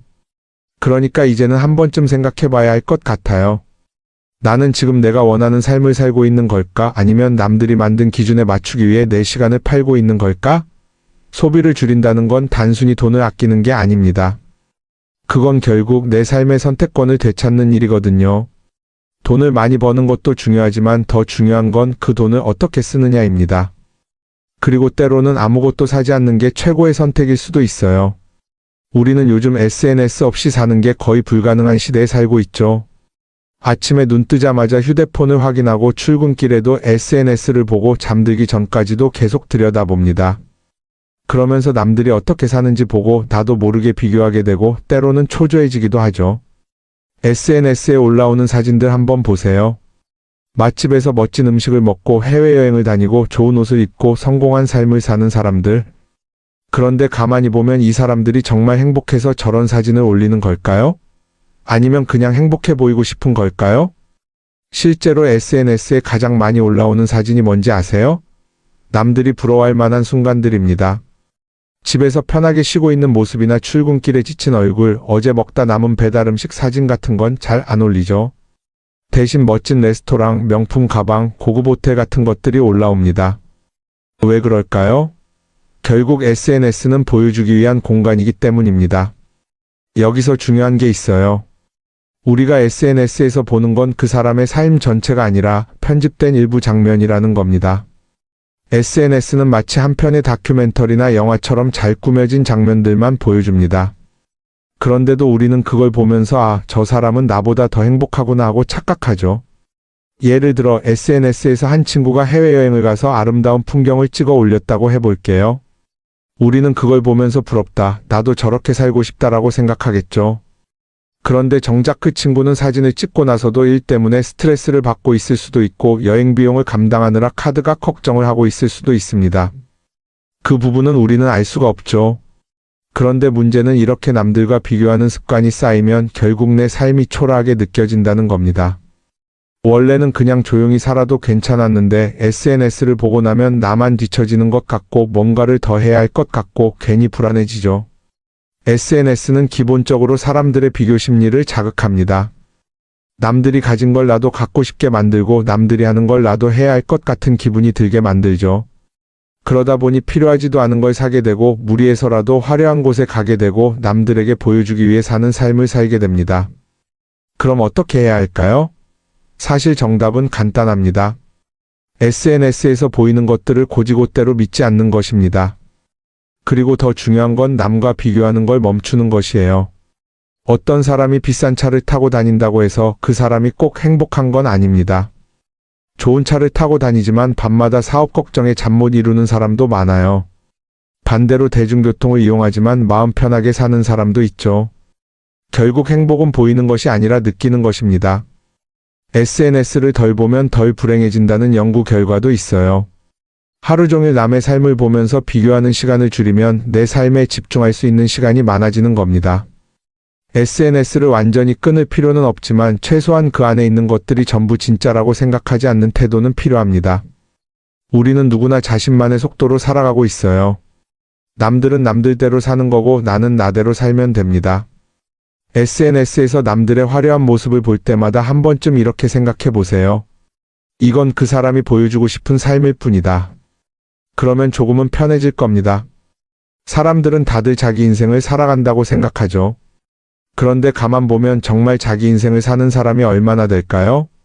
많은 사람들이 사실은 남이 만들어 놓은 기준에 맞춰서 살고 있어요. 좋은 대학, 좋은 직장, 좋은 차, 좋은 집. 다들 이런 걸 목표로 삼지만 정작 내가 원하는 삶이 뭔지 깊이 생각해 본 적이 없는 경우가 많아요. 이건 어릴 때부터 교육받아온 방식과도 관련이 있어요. 우리는 어릴 때부터 이렇게 살아야 한다는 틀 안에서 자라죠. 공부 열심히 해서 좋은 성적을 받아야 하고 좋은 직장을 가져야 하고 결혼도 적당한 때에 해야 하고 마치 인생이 정해진 수순이라도 있는 것처럼요.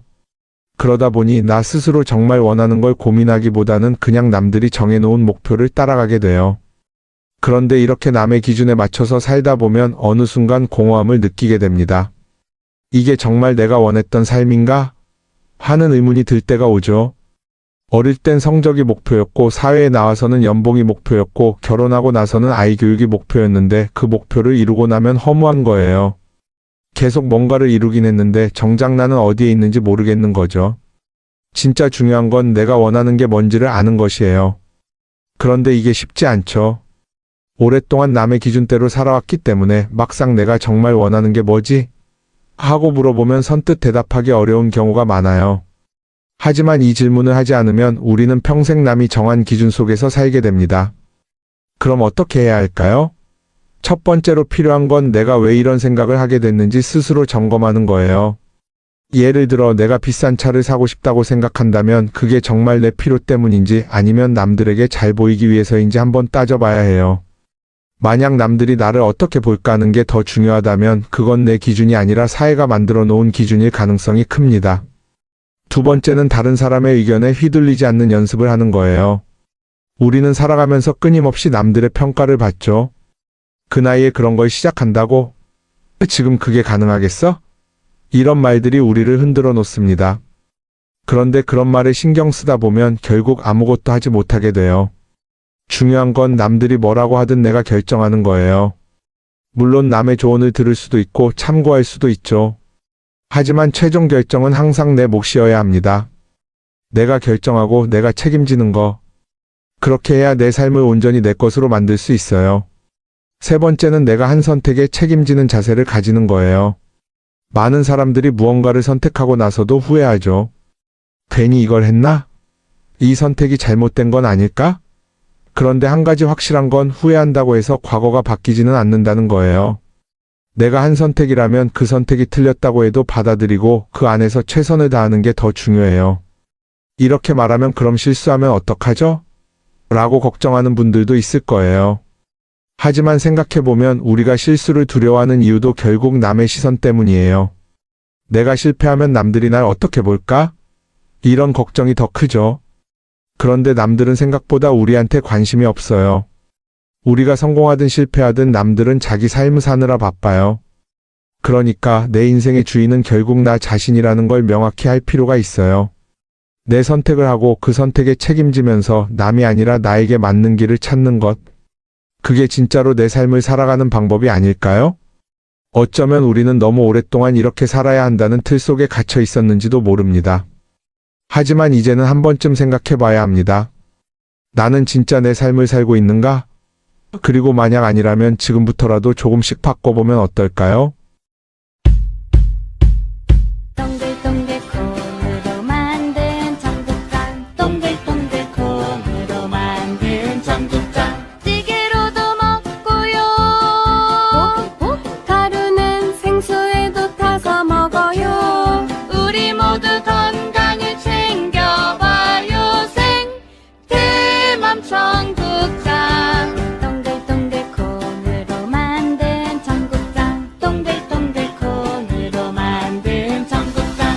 성필립 보생태마을 생태맘장터의 청국장 가루가 유명합니다.